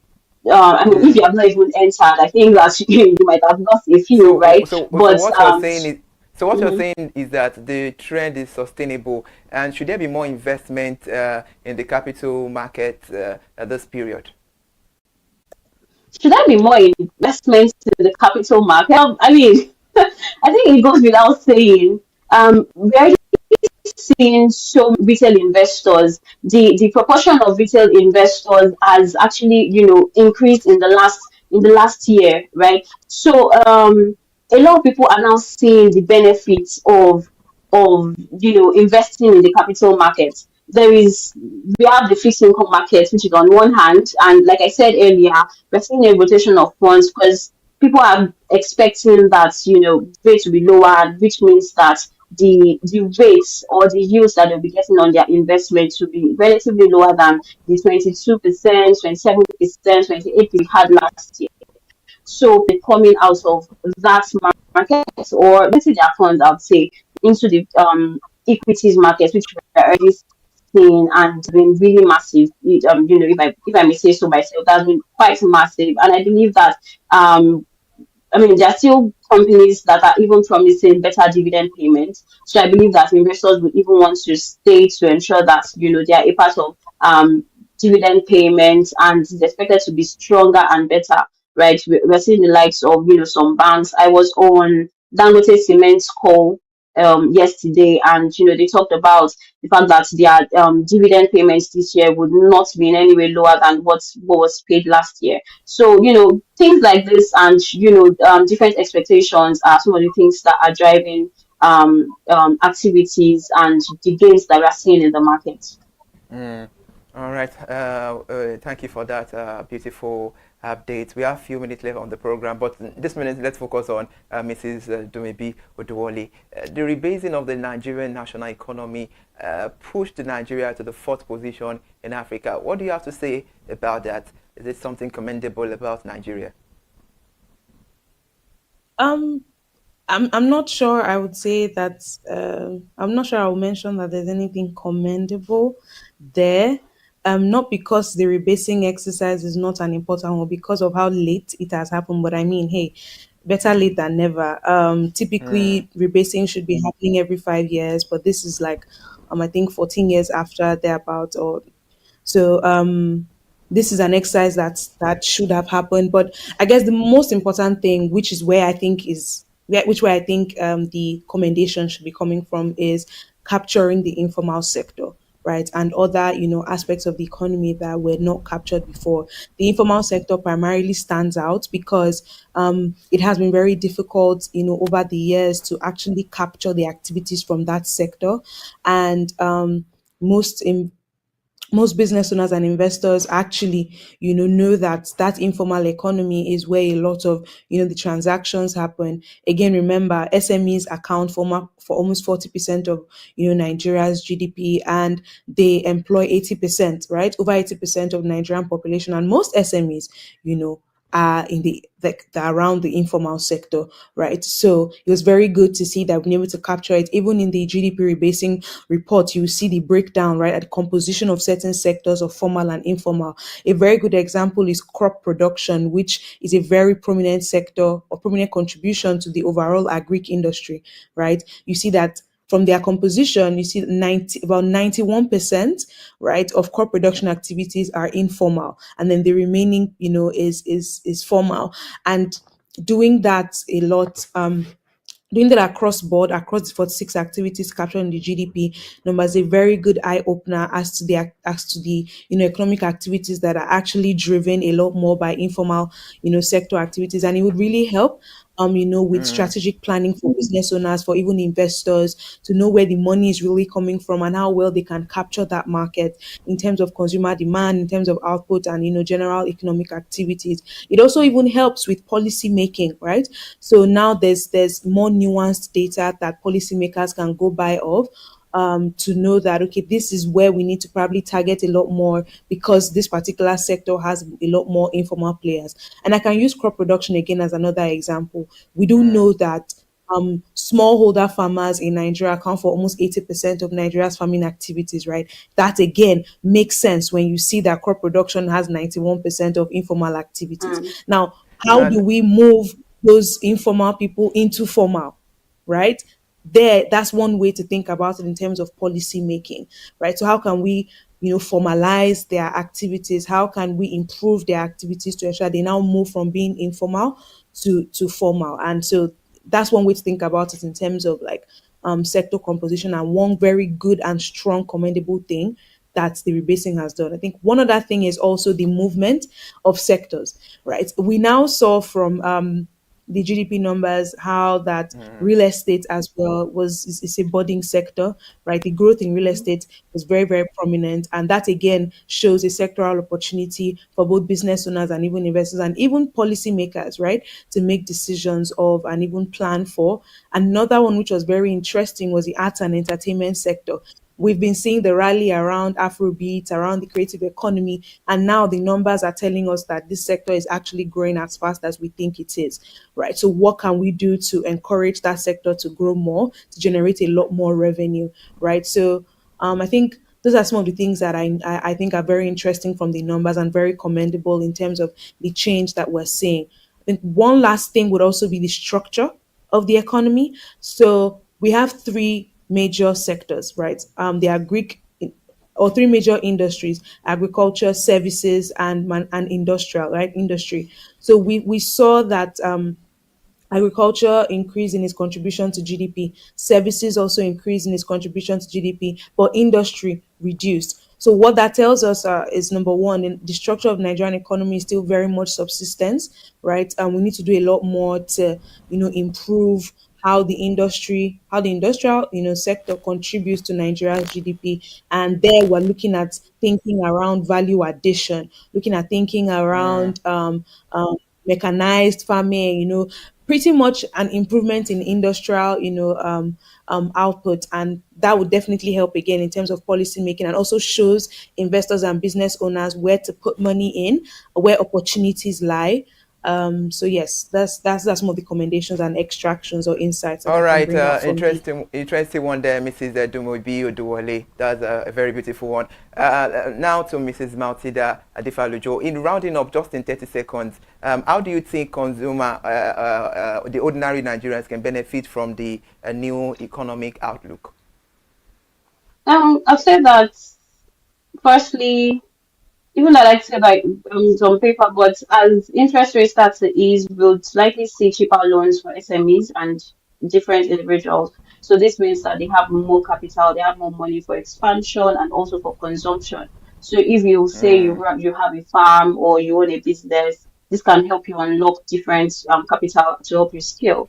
And with different reforms like the electric, I mean, life has been relatively stable. So I'll say that this would help, lower business costs, different running costs that were typically, high before now.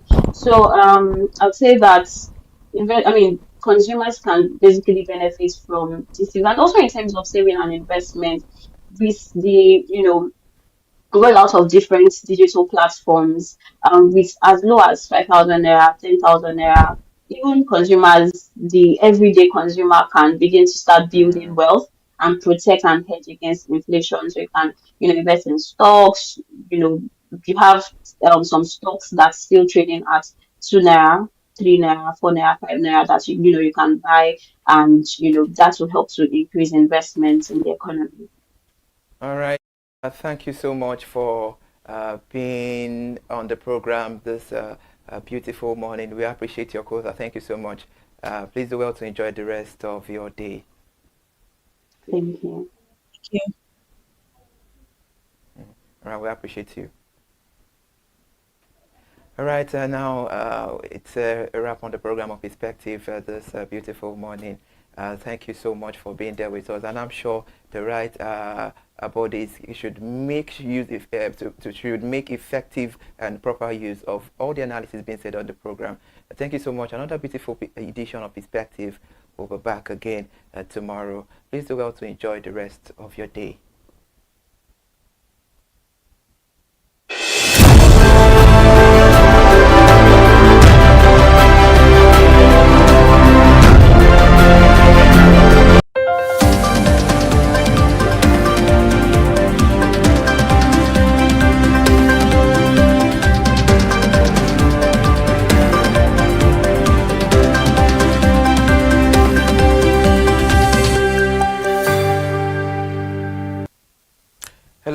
thank you for staying with us. Good morning and welcome to Consumer TV News at 10.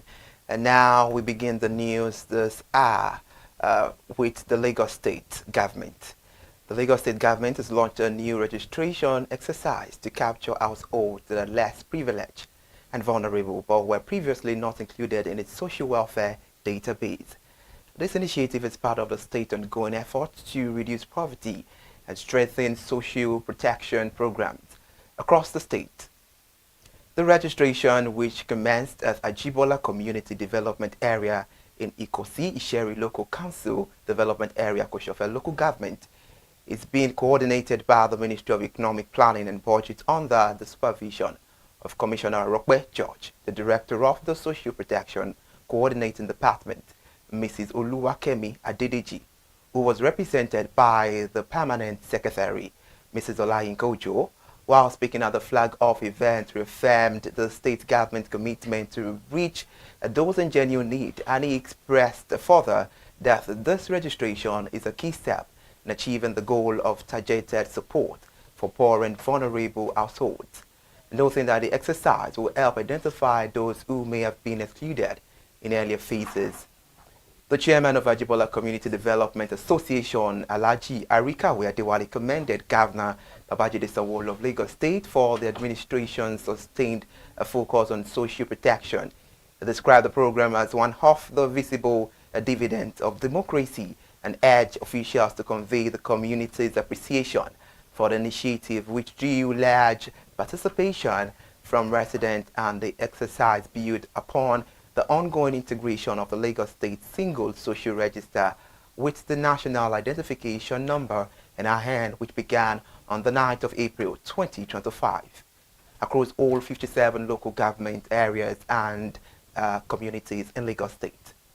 Now we'll move away from Lagos State. Now let's move forward to the Nigerian Communications Commission, NCC, where the commissioner disclosed that its decision to return to market-driven pricing in the telecommunications sector spurred over $1 billion for infrastructure investments in 2025. Executive Vice Chairman of the NCC, Aminu Meda, said this during an interactive session with journalists in Lagos State on Friday over the weekend, where he explained that the policy shift introduced in January and February 2025 allowed mobile network operators to adjust tariffs by up to 50% after nearly a decade of stagnant pricing. Aminu Meda said the move restored investor confidence in the sector and reversed a trend of underinvestment that showed network growth and service quality improvement. According to him, the imbalance is the value chain, where companies can adjust prices annually for inflation and exchange rate, but mobile network operators cannot discourage new investment.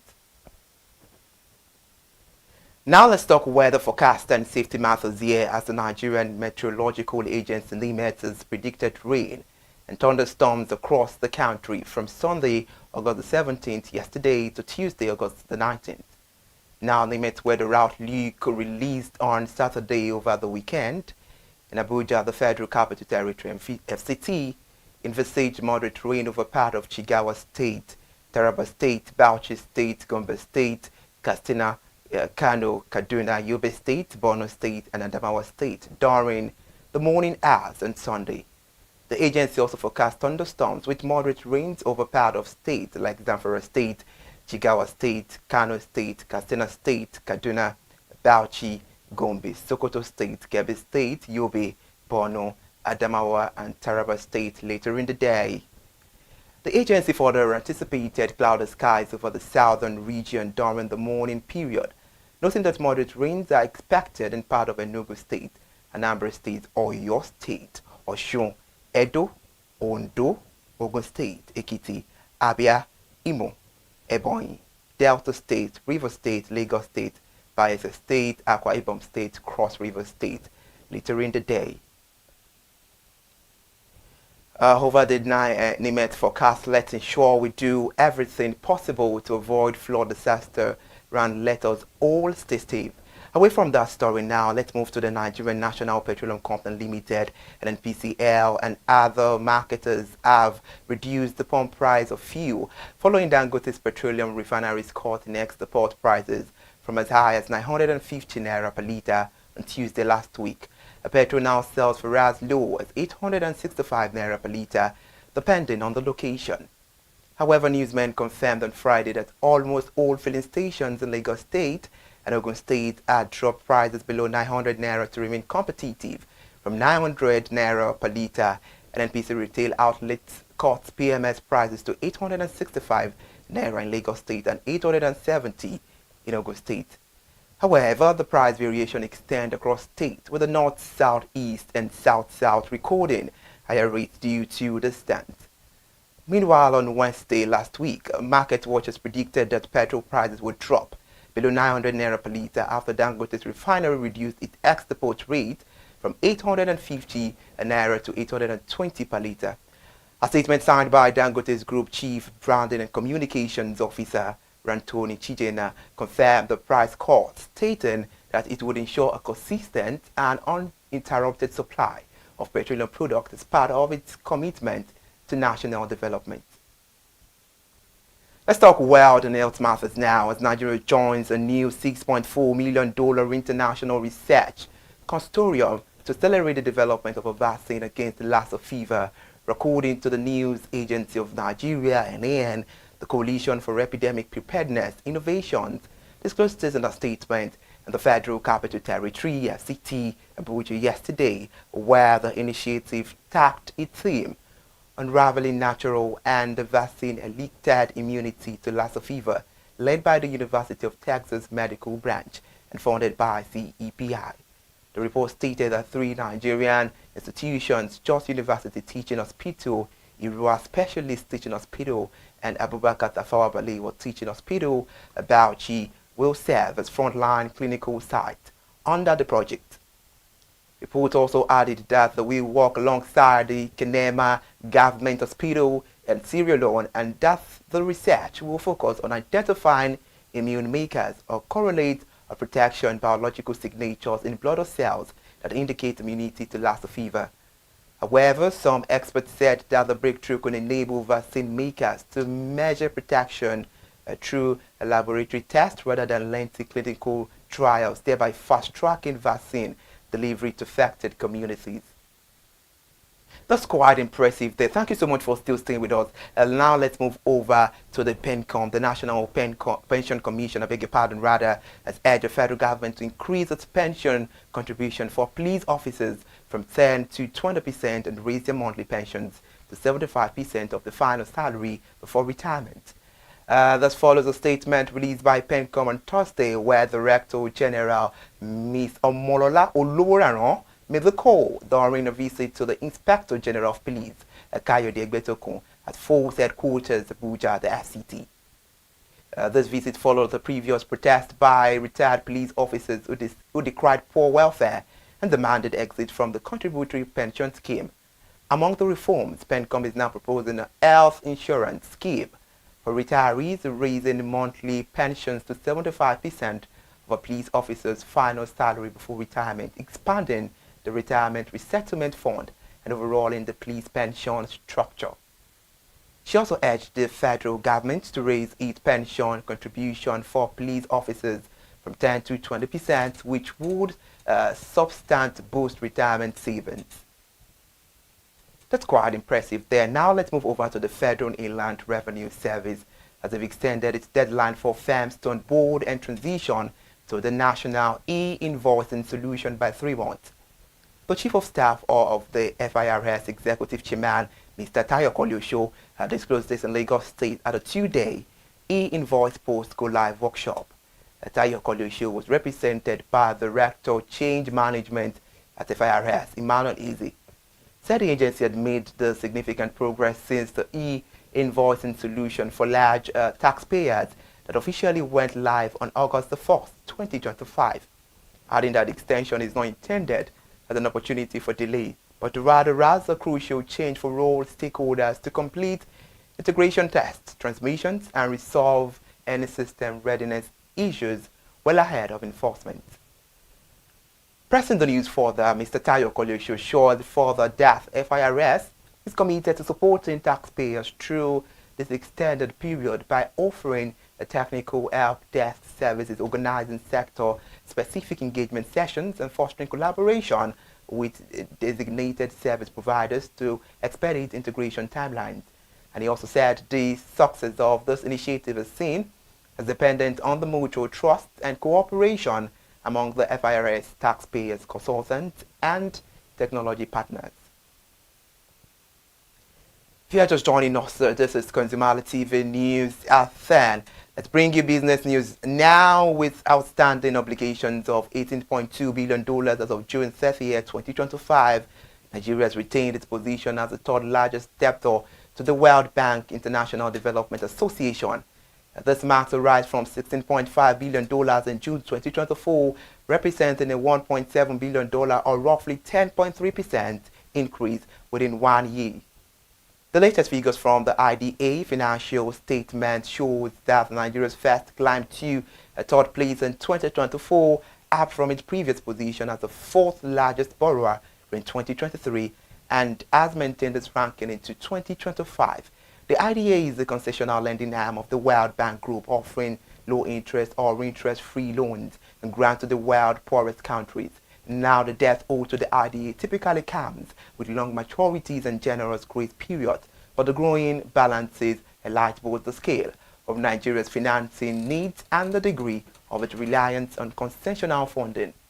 Meanwhile, during the fiscal year from July 2023 to June 2024, Nigeria received at least $2.2 billion in new loans from IDA. This means that a total of $3.9 billion IDA loans have been disbursed to Nigeria in 2 years, between June 2023 and June 2025, under the led administration of President Bola Ahmed Tinubu. And this borrowing does not include any outstanding loans from the World Bank International's Bank for Reconstruction and Development, which is separate from the IDA. For detailed update here, Bangladesh remains the largest IDA borrower globally, with its debt stock increasing from $20.5 billion in June 2024 to $22.6 billion in June 2025. To present news further, the South Asian country continues to dominate the exposure table, accounting for the largest single share of the IDA's loan portfolio. That's quite heartbreaking news there. Now we're still talking business stories. Nigeria LNG Limited's Managing Director and Chief Executive Officer Philip Meshelbiba has told the Group Chief Executive Officer of the Nigerian National Petroleum Company Limited (NPCL), Abayo of the urgent need to invest in the gas sector to stabilize gas supply nationwide. This follows a statement by the Managing Corporate Communications and Public Affairs at NLNG, Mary Kuku, on Friday. Philip Meshelbiba stated this on Thursday when Mr. Bayo visited the NLNG plant on Bonny Island, expressing his support for NLNG's growth and long-term sustainability agenda. Still on the news line, Mr. Philip briefed the NNPC chief on the company's operations and business's outlook and described NNPC as a dependable shareholder company committed to the development of NLNG to secure the gas value chain and to overcome the challenges experienced by the company in recent times. Meanwhile, highlighting the importance of synergy in delivering the national energy goals, they said there is an urgent need for deliberate investment in the gas sector to stabilize gas supply, to risk critical infrastructure, and unlock upstream investments. Away from that, now let's cross over now to this news story. The latest Well Report 2025 has revealed that Abu Dhabi and Dubai have been selected by wealthy Nigerians to protect their wealth against uncertainties. According to the report by a Multipolitan titled Wealth Report 2025, the tax generation published by the International Mobility Platform, where these two cities alongside Singapore ranked as top choices for wealth management. The Multipolitan report indicated that the cities are attractive for long-term wealth preservation due to their legal stability, predictable governance, and infrastructure resilience. These factors are said to be crucial for Nigerians seeking to protect and grow their fortunes in a volatile global economy. We're done with ConsumerHallaTV News at 8. Before we go, let's recap the major headlines again this minute. We told you first that PENCOM urged federal government to raise police pension to 20%. Well, that is quite interesting. We also brought it to you the alignment forecast 3-day rain, thunderstorm, and nationwide. Please let us all endeavor to be safe out there. We also brought it to you today on news that said that NNPC market has caught petrol price after Dangote slashes X depot cost. And now we've come to the end of ConsumerHallaTV News at 8. I am Ire Ayomikunle. Thank you for being there. Please join us at frequent hours for more news updates. Good morning.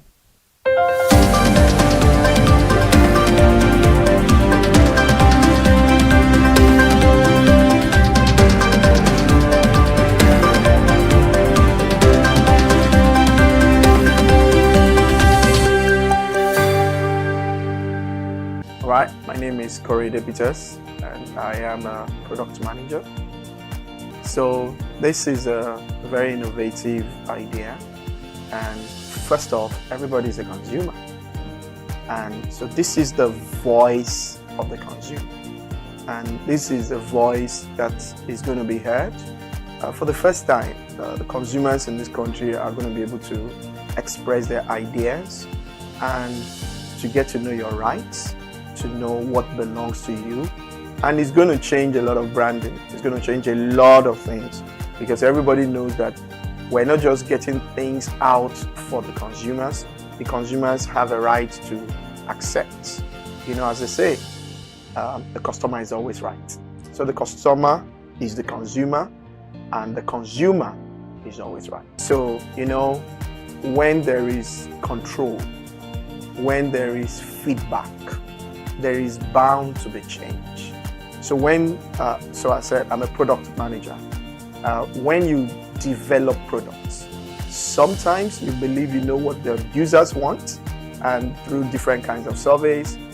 But when the users actually get the product, they can tell you their mind, how the product is, their feeling about the product. So it's good to definitely change how products are being designed, how services are being given to people, because you can get a feedback, and that feedback can make or mar a company, you know, and everybody wants to have good feedback. So it's definitely going to change the behavior of people that make products.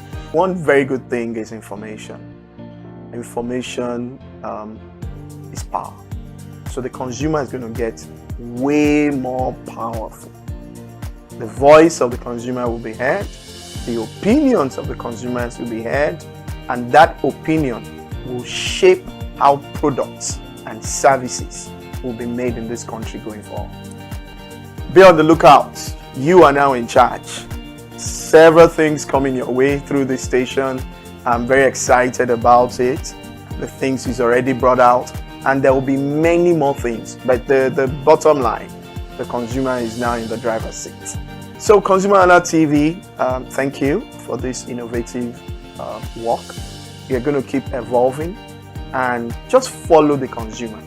The consumers will lead you to what they want, and that's how it's supposed to be, always. They're going to have different types of consumers, and they're going to pander to the different needs, but you're going to be making consumers very, very powerful.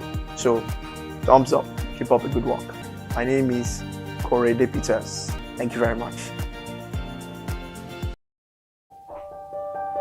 Hey there, do you know in the world today, everyone is a consumer, and as consumers, we all have the right to be heard. In Nigeria today, as a consumer, you have all right to product information, right to fair pricing, right to return goods, right to product labeling, right to fair dealings, and a lot more. Well then, have you heard about the new media channel? ConsumerHallaTV. ConsumerHallaTV.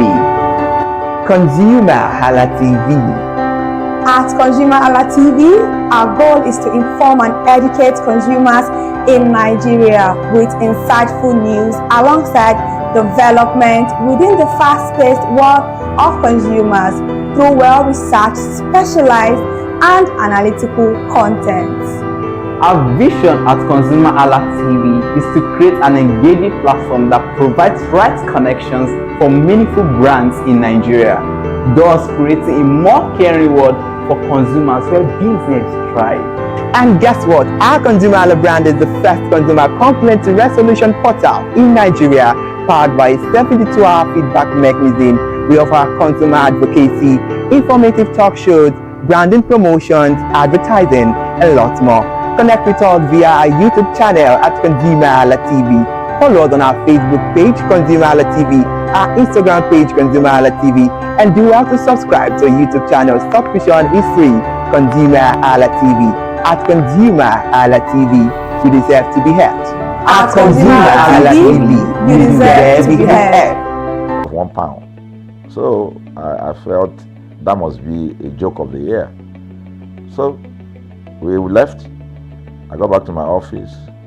I think it was just about a week after.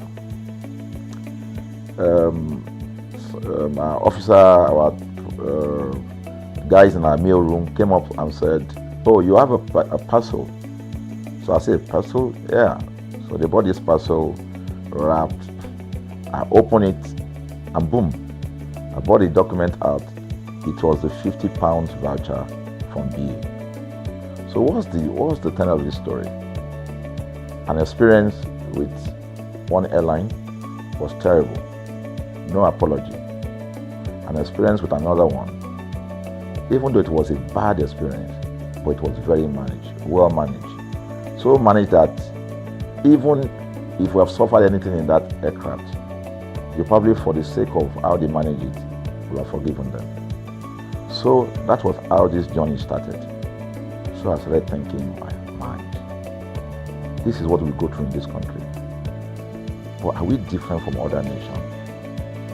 So God put in my heart the idea of ConsumerHalla.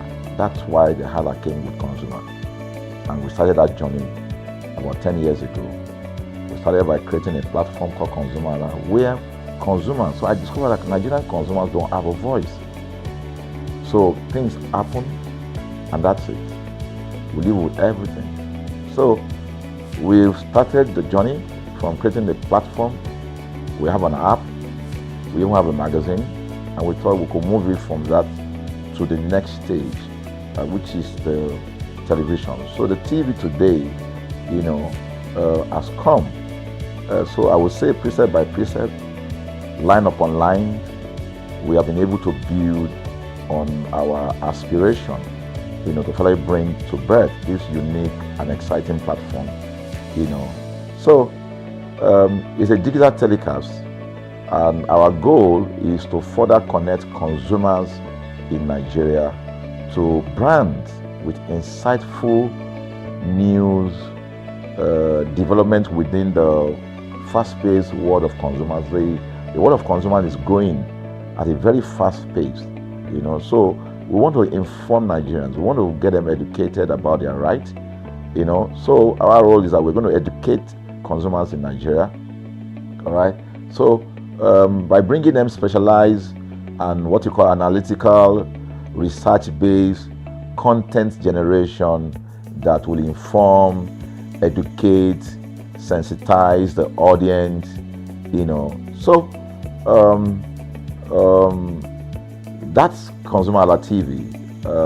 So I call it an offshoot of our ConsumerHalla brand. ConsumerHalla brand actually was the first we call it the first complaint or consumer complaint resolution portal. When we started it about 10 years ago, or about 7 years ago, it became the first complaint resolution portal. We created it so that Nigerians can actually lodge complaint on that portal. We spent a lot of resources to build a very robust platform where today, if you have any complaint, about any brand, any leading brands in Nigeria, and you go on that platform, you can actually click, just a click, you can find the brand, you can actually lodge your complaint, and once you submit it, that complaint will be routed to that organization, and within 72 hours, we will obtain feedback for you. We build it in such a way that we have connection to almost all the organizations, and it's been working. We've resolved several complaints for people without having to charge them any penny, because the idea is not to charge. So what we have done with ConsumerHallaTV is to take it to the next level.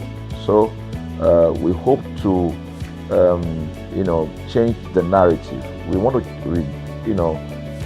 give the right direction. Nigeria has the largest consumer market in the world, with a population of over 220 million people. Why should we be the one that is suffering the most? Everywhere you turn to, it's as though Nigerian consumers don't have a voice. You're traveling, you buy a ticket. For whatever reason, an airline will wake up middle of the night,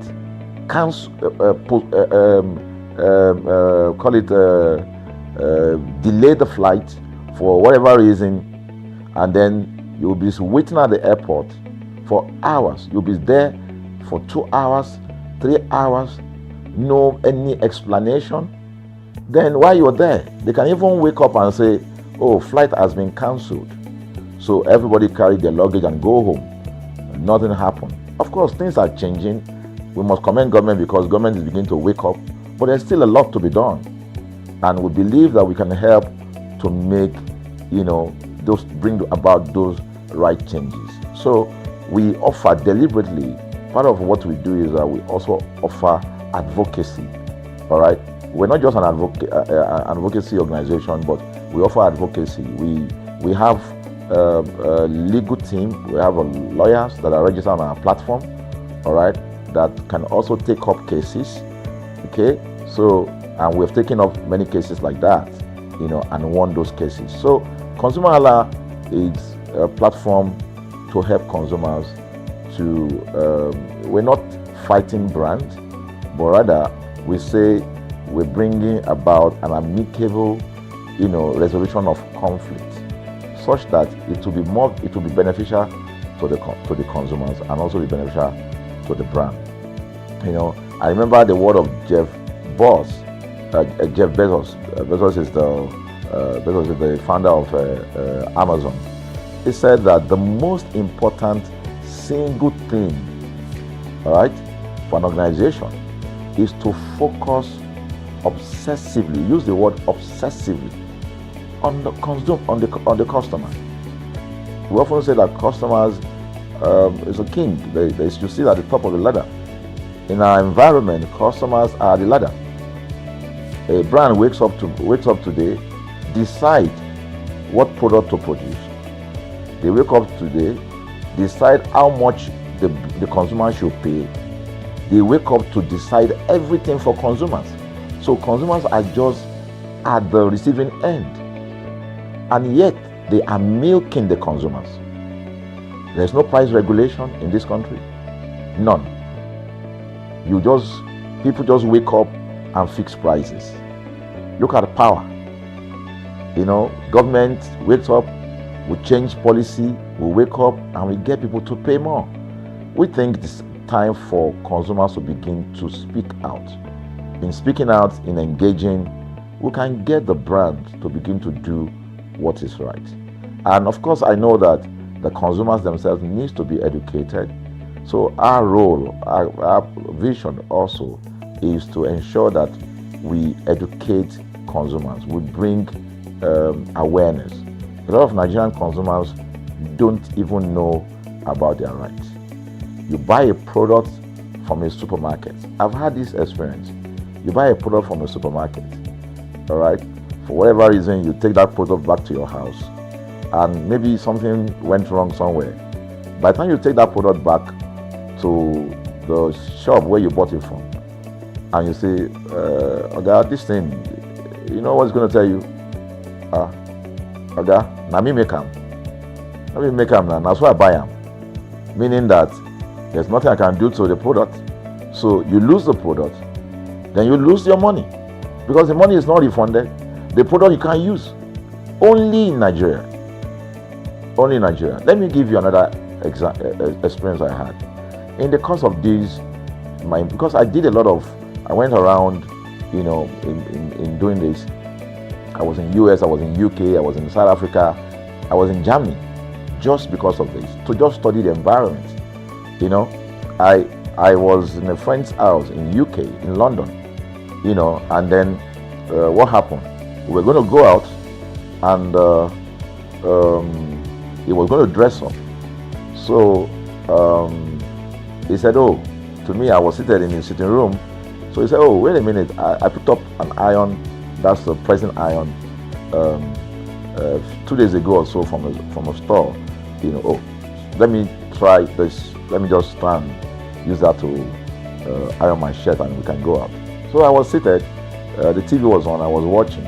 While I watched him, he brought out the pressing board, you know, spread it out, brought the iron out in my presence, plugged in the iron, and then as soon as he switched on the power button, we just had a spark. Boom! Ooh. The guy was raged. Then he goes, what just happened? So he said, no, these guys are in trouble, they're in soup. I was thinking, what are you going to do? You know, I was trying to compare that experience to what would have happened in Nigeria. In my presence there, he opened the pack, there was a card inside it. Inside that card was a call, number to call. And they called the shop or wherever he got the thing from. I was hearing the conversation that was going on. And all he said to them on the phone was, look, you know, by the time he even called, you know, clearly because they already, through the call, they could trace where he was calling from and who was calling. He said, yeah, I picked up this number, I picked up this iron yesterday, and guess what? I just plugged it to power, and then this thing just, you know, stopped, didn't work. At the other hand, I could hear the voice, oh, we're so sorry. We're sorry about that. And they said, this is your address, yeah? Don't worry, we'll get you a replacement. All right. So my friend handed the call and dropped the. So I said, so what's going to happen? He said, don't worry yourself now. Shebi, we're here. They will bring a replacement. I said, they will bring a replacement. He said, yes. I said, they won't even try to check whether it was your fault, because it could have been your fault. Maybe you didn't do something well about the first. No, it can't be his fault now. Shebi, it's a brand new item that he bought. While we were still talking, in fact, I'm not even sure it was up to 30 minutes or so, we had a knock on the door. He himself said he must be the dispatch person. By the time he opened the door, it was a dispatch man that was on the other side. And then the dispatch man was at the door. Just watch this. Was at the door.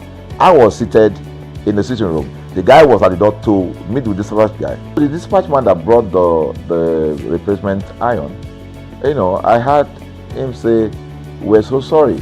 So I was so shocked. I mean, a dispatch man, this guy is a dispatch, so also apologize. I was so touched by that. Even a dispatch man was so trained, you know, to tell the guy, we are so sorry. And guess what? He brought the replacement iron.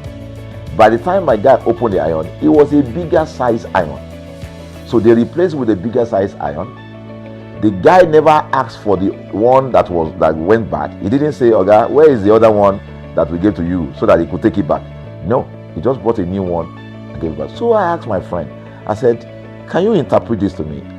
He said, here in London, if they didn't do this, they know the next thing I would do. So I'm just going to grab a lawyer, and I'm going to tell them they've destroyed something in my house. By the time I'm done, they will pay through their nose. Because the consumers are conscious of their rights. In Nigerian consumers, even those who are aware, won't even take the battle up. Everybody just go, what can we do now? Today they wake up and ban this. What can we do now? So we're going to change the narrative. We have to stand up. So the vision of ConsumerHallaTV is really to create an engagement platform that constantly mirrors the minds of consumers and provides right connections for meaningful brands in Nigeria. Thus, we believe, you know, will form part of that, our overall vision, you know, of creating a more caring world of consumers where businesses thrive. Please. So I think that we'll make our impact. We ask you to join us on this journey. ConsumerHallaTV will drive engagement. It will also be there to help to promote brands that are doing what is right. So we're not out to criticize any brand, rather we have to complement what the brands are doing, because there is no organization that or a business that was set up to fail. Nobody set up a business to fail. So there are just gaps that needs to be fixed. So together we can fix things, and together we believe that we will create the right story for consumers in Nigeria. Thank you very much.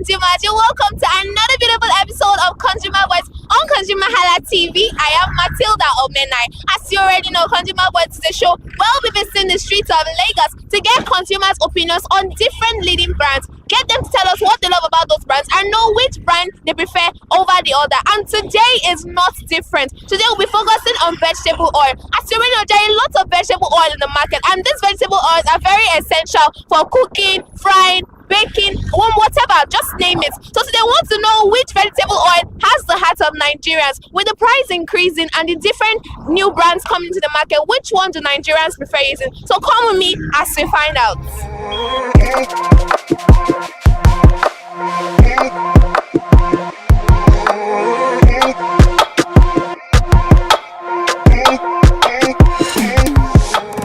Good morning, how you doing? I'm good. Okay, so what's your name? My name is Peace. Okay, so do you cook? Okay, I cook, yes. So which vegetable oil do you make use of? Terra oil. Why Terra? Because it's good. It's a good brand. Okay, so have you tried other brands of vegetable oil? Yes, I've tried Golden Penny. Yes. How was your experience with Golden Penny? It was good, but I won't say it was not bad, but it was good. So what's that thing that makes Terra so unique that you don't want to use another one? You just like using Terra?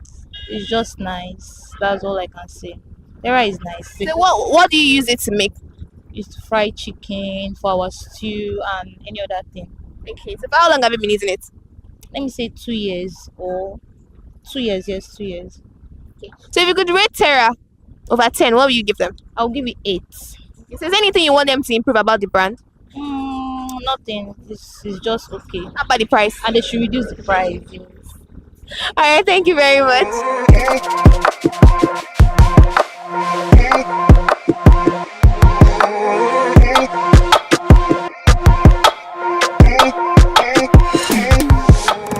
Good morning, ma. How you doing? Good morning. I'm fine. Okay, so what's your name?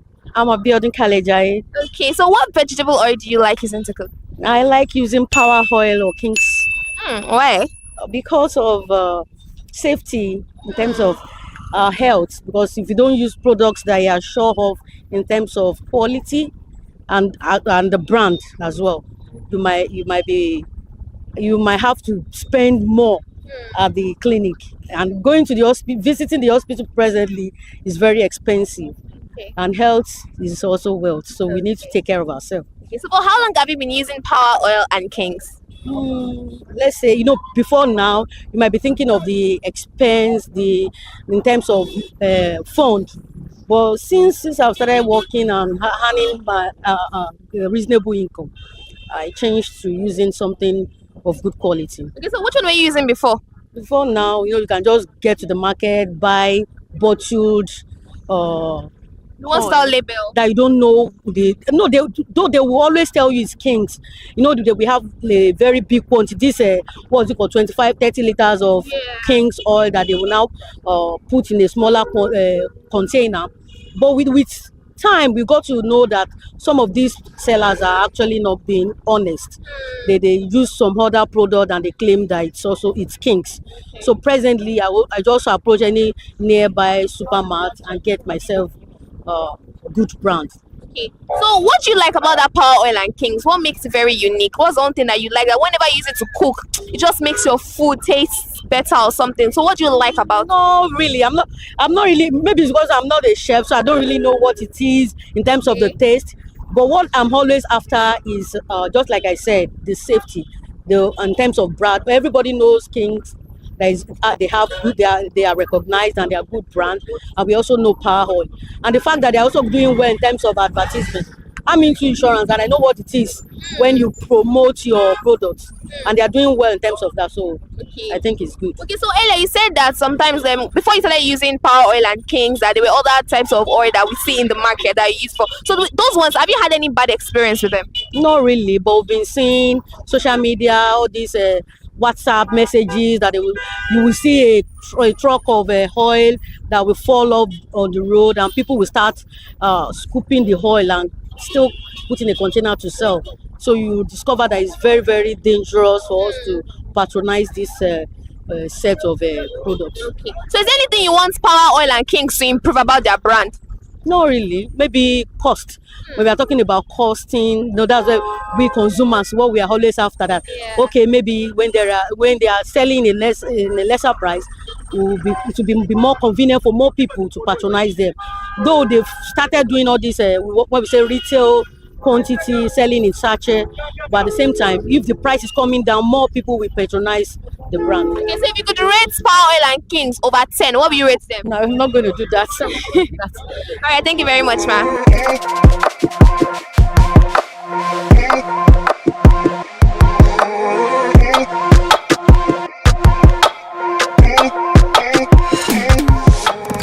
Good morning, how you doing? I'm fine, I'm okay. Okay, so what's your name? I think okay, Olamide. Okay, so do you cook? Yes, I cook. What vegetable oil do you use to cook? Power oil. Why Power Oil? Okay, why Power oil? Yes, it's a very good oil. Like, it's not like all this low quality oil. So that's why I use it. Okay, so for how long have you been using Power Oil? Roughly like, when I started cooking, let's say like 4 years now. 4 years? Yes. So before you started using it, do you use other brands of vegetable oil? Yes, of these varieties of oil, like all these low budget quality oils that you buy in markets now. So then I tested Power oil and it was good. Okay, so what was your experience with those ones that you just called low budget? What didn't you like about them? It's just like palm oil now. When you buy the low budget palm oil and you use it to like cook stew, the taste will be different. So just like that too. So the oil to bring out the taste of the food well and make it taste better. Okay, so what's one thing that is unique about Power Oil? Like I said, the taste and the smell too. That's one thing I find unique. Is there anything you want them to improve? Improve, they're already doing well. So do you think the price is worth it? Yes, very well. I think the price is worth it. Alright. So if you could rate Power Oil over 10, what will you give them? I don't want to give them 10, so I'll give them 9.5. What are the remaining 5? What's happening? That one is for me. Alright, thank you very much.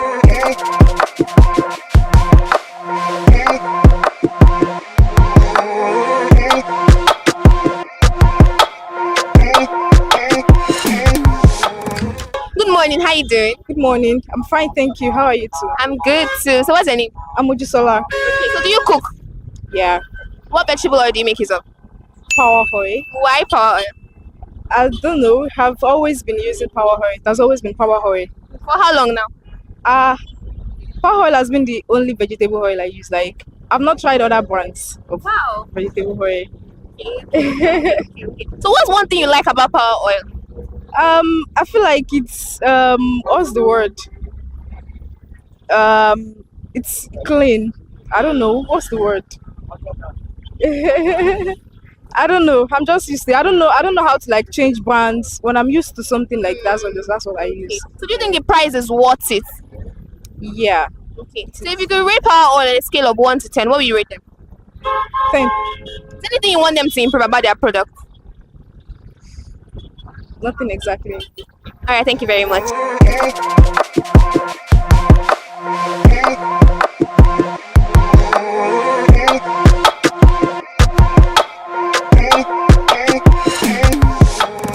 Good morning, ma. How you doing? I'm good. Good morning. Okay, so what's your name? I'm Mrs. Linda Ibulano. Okay, so do you cook? Of course I do. What vegetable oil do you like using to cook? Well, I use King's or Power Oil. Why King's or Power Oil? Because of my health. It's good for the heart, yes. Okay. So have you used other brands of vegetable oil in the past? Yes. Like which one? Well, there are so many of them I can't remember, but I prefer using this two I just mentioned. Okay, so what didn't you like about those ones? It's not really good for the heart. It's not, the cholesterol level is, when you put oil in the fridge, you know which, you get the correct one. If it is frozen, if it gets congealed, it's not good. So I choose this two. Okay, so how long have you been using this two? As long as I can remember, for many years, yes. So do you think the price is worth it? Well, basically, for economic sake, economy is biting hard on us, but it's okay. It's good. Anything you want the producers of this product to improve? Well, right now they are good. If they need to work on for the health of other people, they should come step down a little bit on the prices. Okay. So if you could rate these two products on a scale of 1 to 10, what will you give them? Well, for Kings, I'll give them 9. For Power Oil, I'll give them 8. All right, thank you very much, ma'am.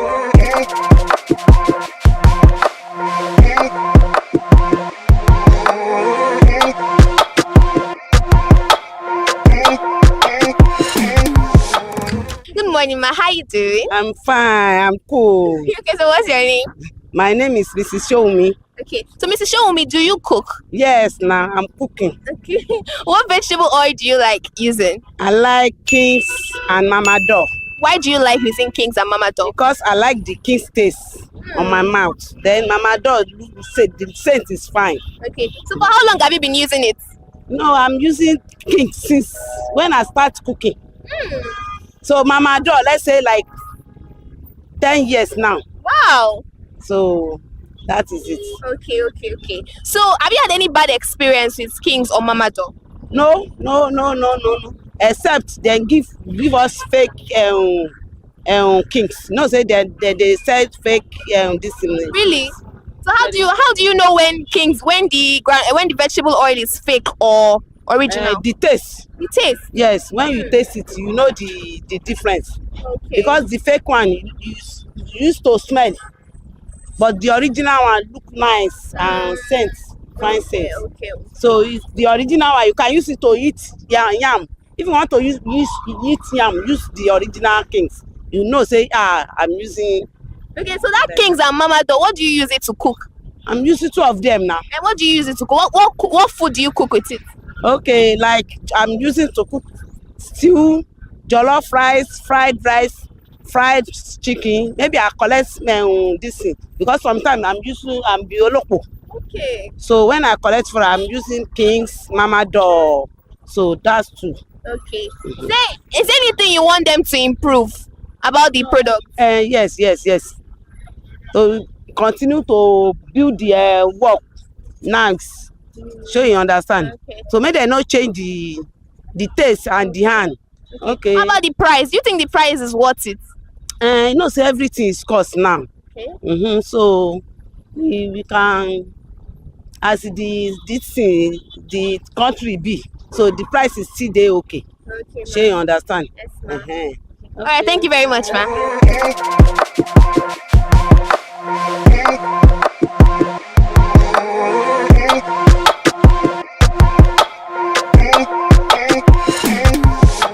Good morning, ma. How you doing? I'm fine. Good morning. Okay, so what's your name?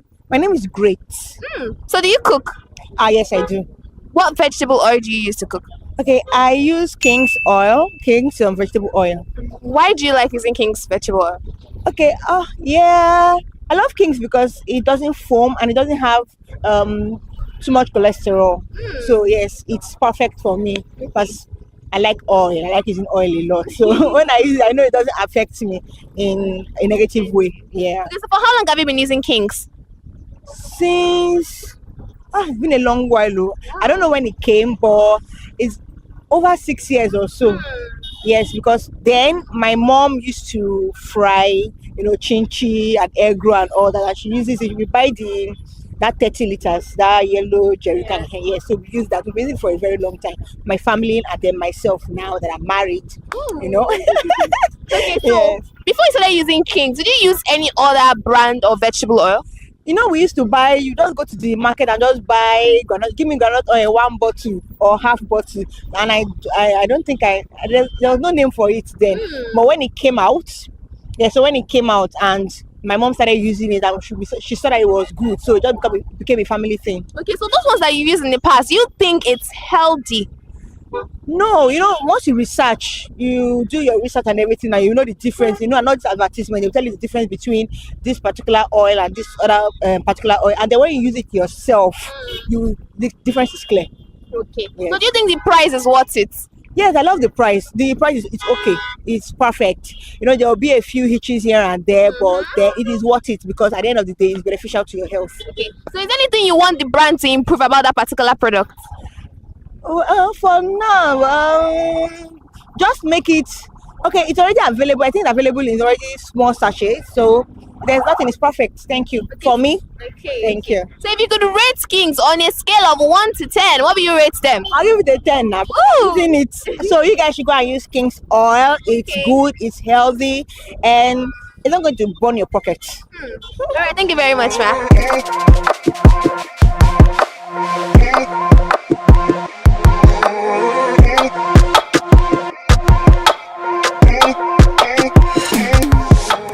Morning, how you doing? I'm good, how are you? I'm good too. So what's your name? Kenny. Kenny, do you cook? Yeah, most of the time. What vegetable oil do you like using? King. Why Kings? I don't really know. I think that's just the product that's more available to me at the time, like near me. So I just literally just go and grab it and then go. Yeah. Alright. So for how long have you been using Kings?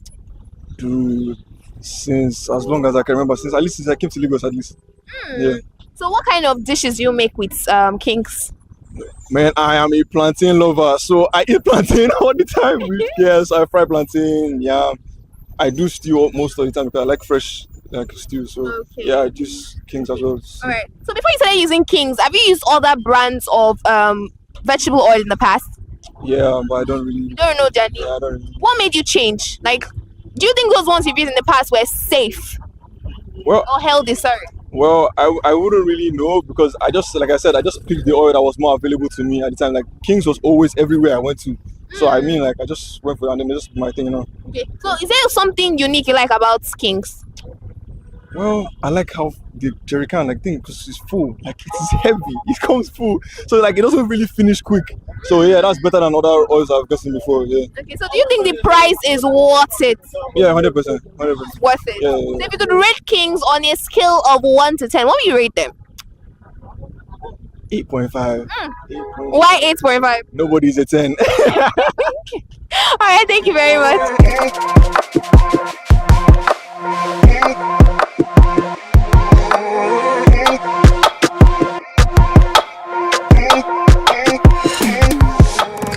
Good morning, sir. How you doing? Fine, thank you. Okay, so what's your name? Bukayo. So do you cook? I do. Okay, so what vegetable oil do you like using? Power oil. Why power oil? Because it's low cholesterol and low trans fat. So for how long have you been using it? For over 10 years now. Really? Yes. Wow. So before you started using power oil, did you make use of other vegetable oil in the past? Yes. Like which one? The normal King's oil and the rest. What didn't you like about those ones? Those ones, they turn rancid. Like the oil, we thicken after some while. They are not. Yes. Okay, so what's that one thing you like about power oil? It's very it's ideal and good for cooking. It's very super when you use it. Okay. Yes. So do you think the price is worth it? It's fair. Yes. So if you could rate power oil on a scale of 1 to 10, what would you rate them? 8. 8. Why 8? You can't give them 100%. You can't give them Because is there anything you want them to improve on their product? to add to the quantity, volume. Let it be more. Okay. All right. Not really per se, but it's just preference and which one is really rich in content. So when I discovered sunflower, I decided to go for it because I'm not saying those ones are not good, but I prefer it. Okay. Yeah. So what's that thing that makes that sunflower very unique? You don't need to put much, very little. It just spreads, and the taste is different. There's some oil you use, the taste is a bit odd. It makes your food not really come out the way you want it. So for me, I like to cook my food in my brain first before I actually go into the kitchen to cook it. And so if anything goes off, it just messes up what I have mentally. That's why. Okay. So is there anything you want them to improve about it? Morning, Ma. How you doing? Good morning. I'm fine, stressed, ready for the day already. So Okay, so what's your name? My name is Ada. Ada. Okay. So do you cook? Of course, yes, I do. Okay. So what vegetable oil do you like using? I do King's oil. King's. Why King's? My parents have been using it. My mom have been using it, so I feel like it's a family thing. Okay, so it means you've not used other ones in the past. I've actually tried other ones, but most times, maybe because I'm used to the King's oil that my mom used, so it's just King's oil. Okay. So those other ones you've used in the past, you think they're healthy? Well, I've been using it and I've not had any sickness. So I just feel like every oil has their own effects, but it's just King's oil. Okay. So it's just King's oil for me. I feel like every other person might have maybe reactions or other things, but it's just King's oil for me. Okay. So what's that thing that makes King's oil very unique for you? I love plantains so much. So when I fry my plantains, it gives this plantain vibe. King's vibe. Yeah, it gives King's vibe, exactly. Yeah. So it gives this come and eat, but I don't like sharing my plantain. Okay, so do you think it's affordable? King's oil is affordable. Yeah, they even did this small pack. So even if you can't get the bigger size, you can still get the small one, I think for 250 now, which was 200 before. So for you to know how updated I am with King's oil. So it was 200 before, now it's not 250. So at least if you can buy 2 of that, you can be able to make stew, you can fry plantain, like small quantity of plantain and the likes. I can see you are focused on plantain. It is King's oil. No, plantain is one of my favorites. So Okay. Alright, so is there anything you want them to improve about that particular brand? They should just increase the size of that 250 on. Well, we know that everything is expensive now, but the size of that 250, they can increase it a little bit. So that if we're frying our plantain, we can fry plantain and use the many oil to maybe fry fish and fry egg and be able to do some plantain and egg sauce. Okay. So if you could rate them on a scale of 1 to 10, what do you rate them? 1 to 10, I will give them a 8. Why 8? Because nobody is perfect. Right? Even we Nigerians are not perfect, but me, I'm perfect. Just small. But we Nigerians are not perfect. Let's say 10. I know I'm a 10 plus 10. 10 over 10. Minus not 10. All right, thank you very much.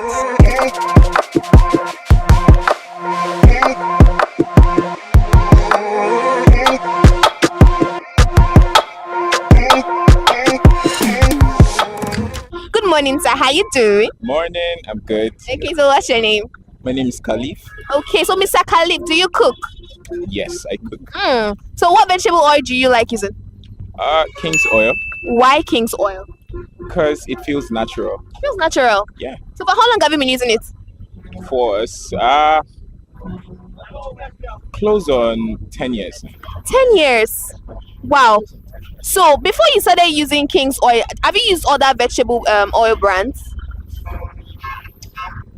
Maybe when I was still living with my mom, she must have used others, but I still got the idea of using King's oil from my mom. Okay. So do you think the other ones are very healthy? Because most people complain about some other vegetable oils not being healthy and all that. So what do you think? Yes, I believe it's from their experiences. So I won't tackle that. Yeah, it's based on their experience. So some people react to some things and some others might not. So for me, I've been using King's oil, so I'm used to King's oil. Some other people might use it and they be like, it's bad for them.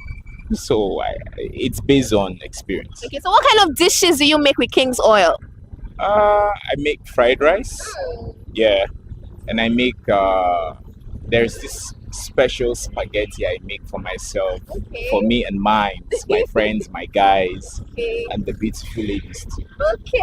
Okay. So do you think that the price of King oil is affordable? I'll go back to, it depends. For me, it's affordable. It's what I get all the time, so I don't see it too hard if it goes up or comes down. I just buy it because it's part of my cooking recipes. I'll call it that. Yeah. So what makes it unique? What makes King's oil unique? The taste, as I said at first, is it tastes natural. Only bad is a 10 over 10. All right. Thank you very much.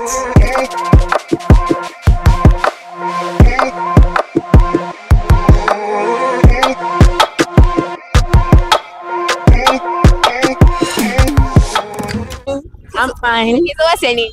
Fumi Hamejoy. Okay, so do you cook? Yeah, I cook. So what vegetable oil do you like using? You mean vegetable oil? Yes.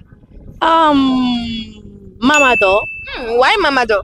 Mamado is I can say because it's my favorite. It's the best. Okay. It's the best. Okay, so for how long have you been using Mamado? My mom. Let me just say it this way. My mom introduced it to me. Okay. You got it. The period we are in school, where we are schooling, my mom will buy it, send it to us, and since then I've been familiar to it and I love it. Okay. So before you started using Mamado, were there other vegetable oil that you used in the past? Yes, but we did not use them that much. Okay. Yeah. Is there anything you didn't like about those ones? No. They are not. It's not that they are not good. They are good, but you will always have your favorite. So Mamado is my favorite. Okay. So what makes Mamado unique for you? Affordable.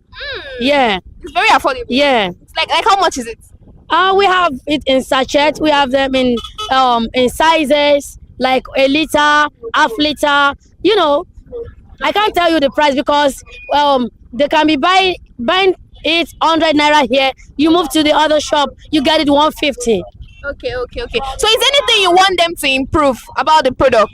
Yeah, I would only advise them to be doing their promo time to time so that they will keep meeting their customers out there and they will know the mind of their customers, just like we met today now. Yeah. So what do you use Mamado oil to cook? What do you cook with it? I use it to fry my chicken, fish, and to make moi elewe. Okay. So if you could rate Mamado on a scale of 1 to 10, what do you rate them? They are number 2. Number 2? Yeah. Okay, over 10. So over why? No. I told you it's my favorite. Okay. So are you if you rate it 2, it means that you don't like them because 2 is a small number. No. You mean that over 10? Over 10. Yes. Okay. I don't know. Really? So before you started using King's oil, what other vegetable oil did you use in the past? Just normal random oils from the market and it's affecting my face. Oh, so do you think those ones are healthy? They are not. They are not? Yes. So since I started using King's oil, I've been enjoying it because there's no cholesterol. Okay, so what's that thing that's special about King's oil? What makes it unique? I just said it's no cholesterol because when you are using oils that are not good, that are not healthy, it might affect you. Like for me now, it was affecting my face, having so many skin reactions till I stopped and I started using. Okay, so what do you use King's oil to cook? What dishes do you use it to cook? Many dishes. I use it for stir-fry spaghetti. I use it to fry plantain, eggs, many dishes. Okay. So is there anything you want them to improve about a particular product? Nothing. Okay, so do you think the price is worth it? Yes, it's worth it. Worth it. Okay, so if you could rate King's on a scale of 1 to 10, what will you rate them? I'll give it 9.5. Ooh, what happened to the remaining 5? Because they can't be perfect. Okay. There's always room for improvement. I like that. I'll give them a 9.5. All right, thank you very much, sir.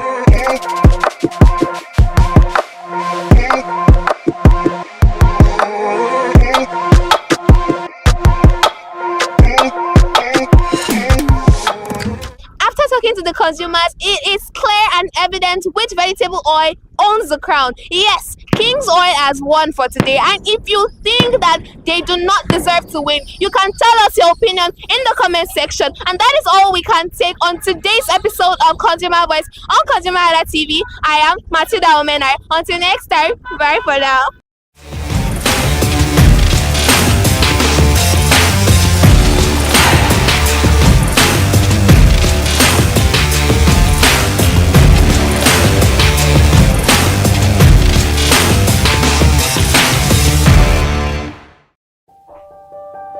Hey there, do you know in the world today, everyone is a consumer, and as consumers, we all have the right to be heard. In Nigeria today, as a consumer, you have all right to product information, right to fair pricing, right to return goods, right to product labeling, right to fair dealings, and a lot more. Well then, have you heard about the new media channel? ConsumerHallaTV. ConsumerHallaTV. ConsumerHallaTV. At ConsumerHallaTV, our goal is to inform and educate consumers in Nigeria with insightful news alongside development within the fast-paced world of consumers through well-researched, specialized, and analytical content. Our vision at ConsumerHallaTV is to create an engaging platform that provides right connections for meaningful brands in Nigeria, thus creating a more caring world for consumers where business thrive. And guess what? Our Consumer Hala brand is the first consumer complaint resolution portal in Nigeria, powered by a 72-hour feedback mechanism. We offer consumer advocacy, informative talk shows, branding promotions, advertising, and lots more. Connect with us via our YouTube channel at ConsumerHallaTV. Follow us on our Facebook page, ConsumerHallaTV, our Instagram page, ConsumerHallaTV, and do well to subscribe to our YouTube channel. Subscription is free. ConsumerHallaTV. At ConsumerHallaTV, you deserve to be heard. At ConsumerHallaTV, you deserve to be heard.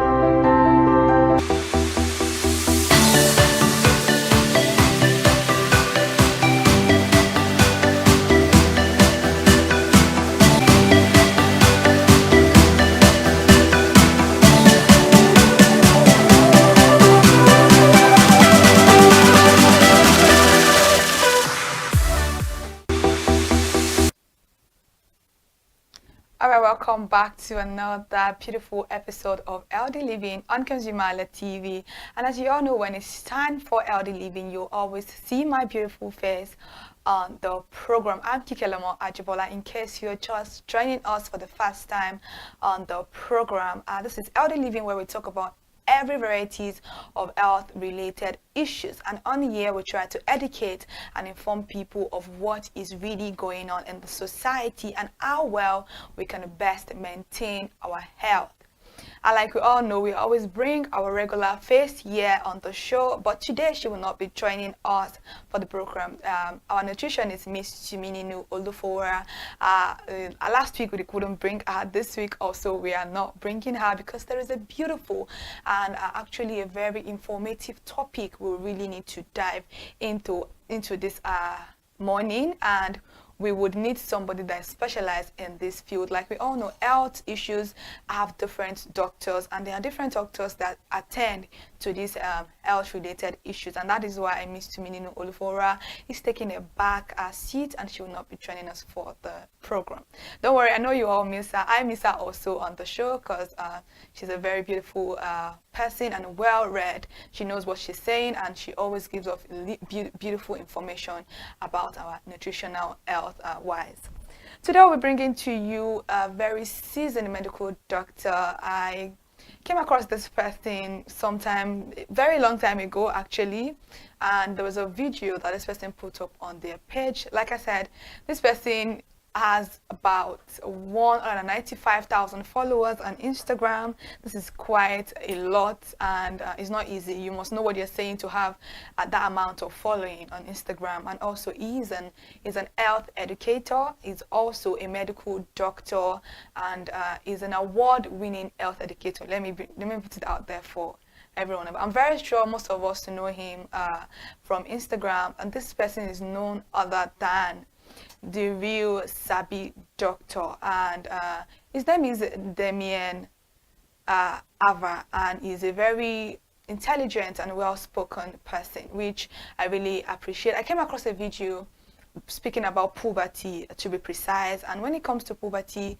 we all know when we were all in probably secondary school, we all taught puberty is like when you are transitioning from being a child to being an adult, and sometimes you're not actually an adult, you're just transitioning from that to like mid-teenage years. Some people, we all know that puberty for women starts earlier, a little bit earlier than men, than the boys, just like we all know. Then they will say, oh, from age 9 to 14, puberty can start. But then, 9 years old didn't really start puberty as at then. It wasn't really something that was quite common. But there were a little bit of instances that this thing has happened, and we all know about that. And for boys, they would say maybe around like 10 to 15, boys start their own puberty. And when it comes to puberty, emotional changes comes in it. Hormonal changes comes in it. We talk about the reproductive aspect of a human being's life, and this is where everything starts to occur, and this is where we know that, okay, you are transitioning to being a big person. This person spoke a little bit about puberty. I'm not a doctor, although I anchor a show called Early Living, and that's why the show is out there. You don't need to be a doctor to want to understand what's really going on in your child lives, what really happened in your life, because I would like to understand what really happened when I was younger, how puberty started for me. I think Dr. Damien is here already, so I don't know, I don't think he's here, so I'm getting signals that I think is not here yet. So let's go on a short break, and when we get back, we'll bring Dr. Damien on to the show to talk about puberty extensively.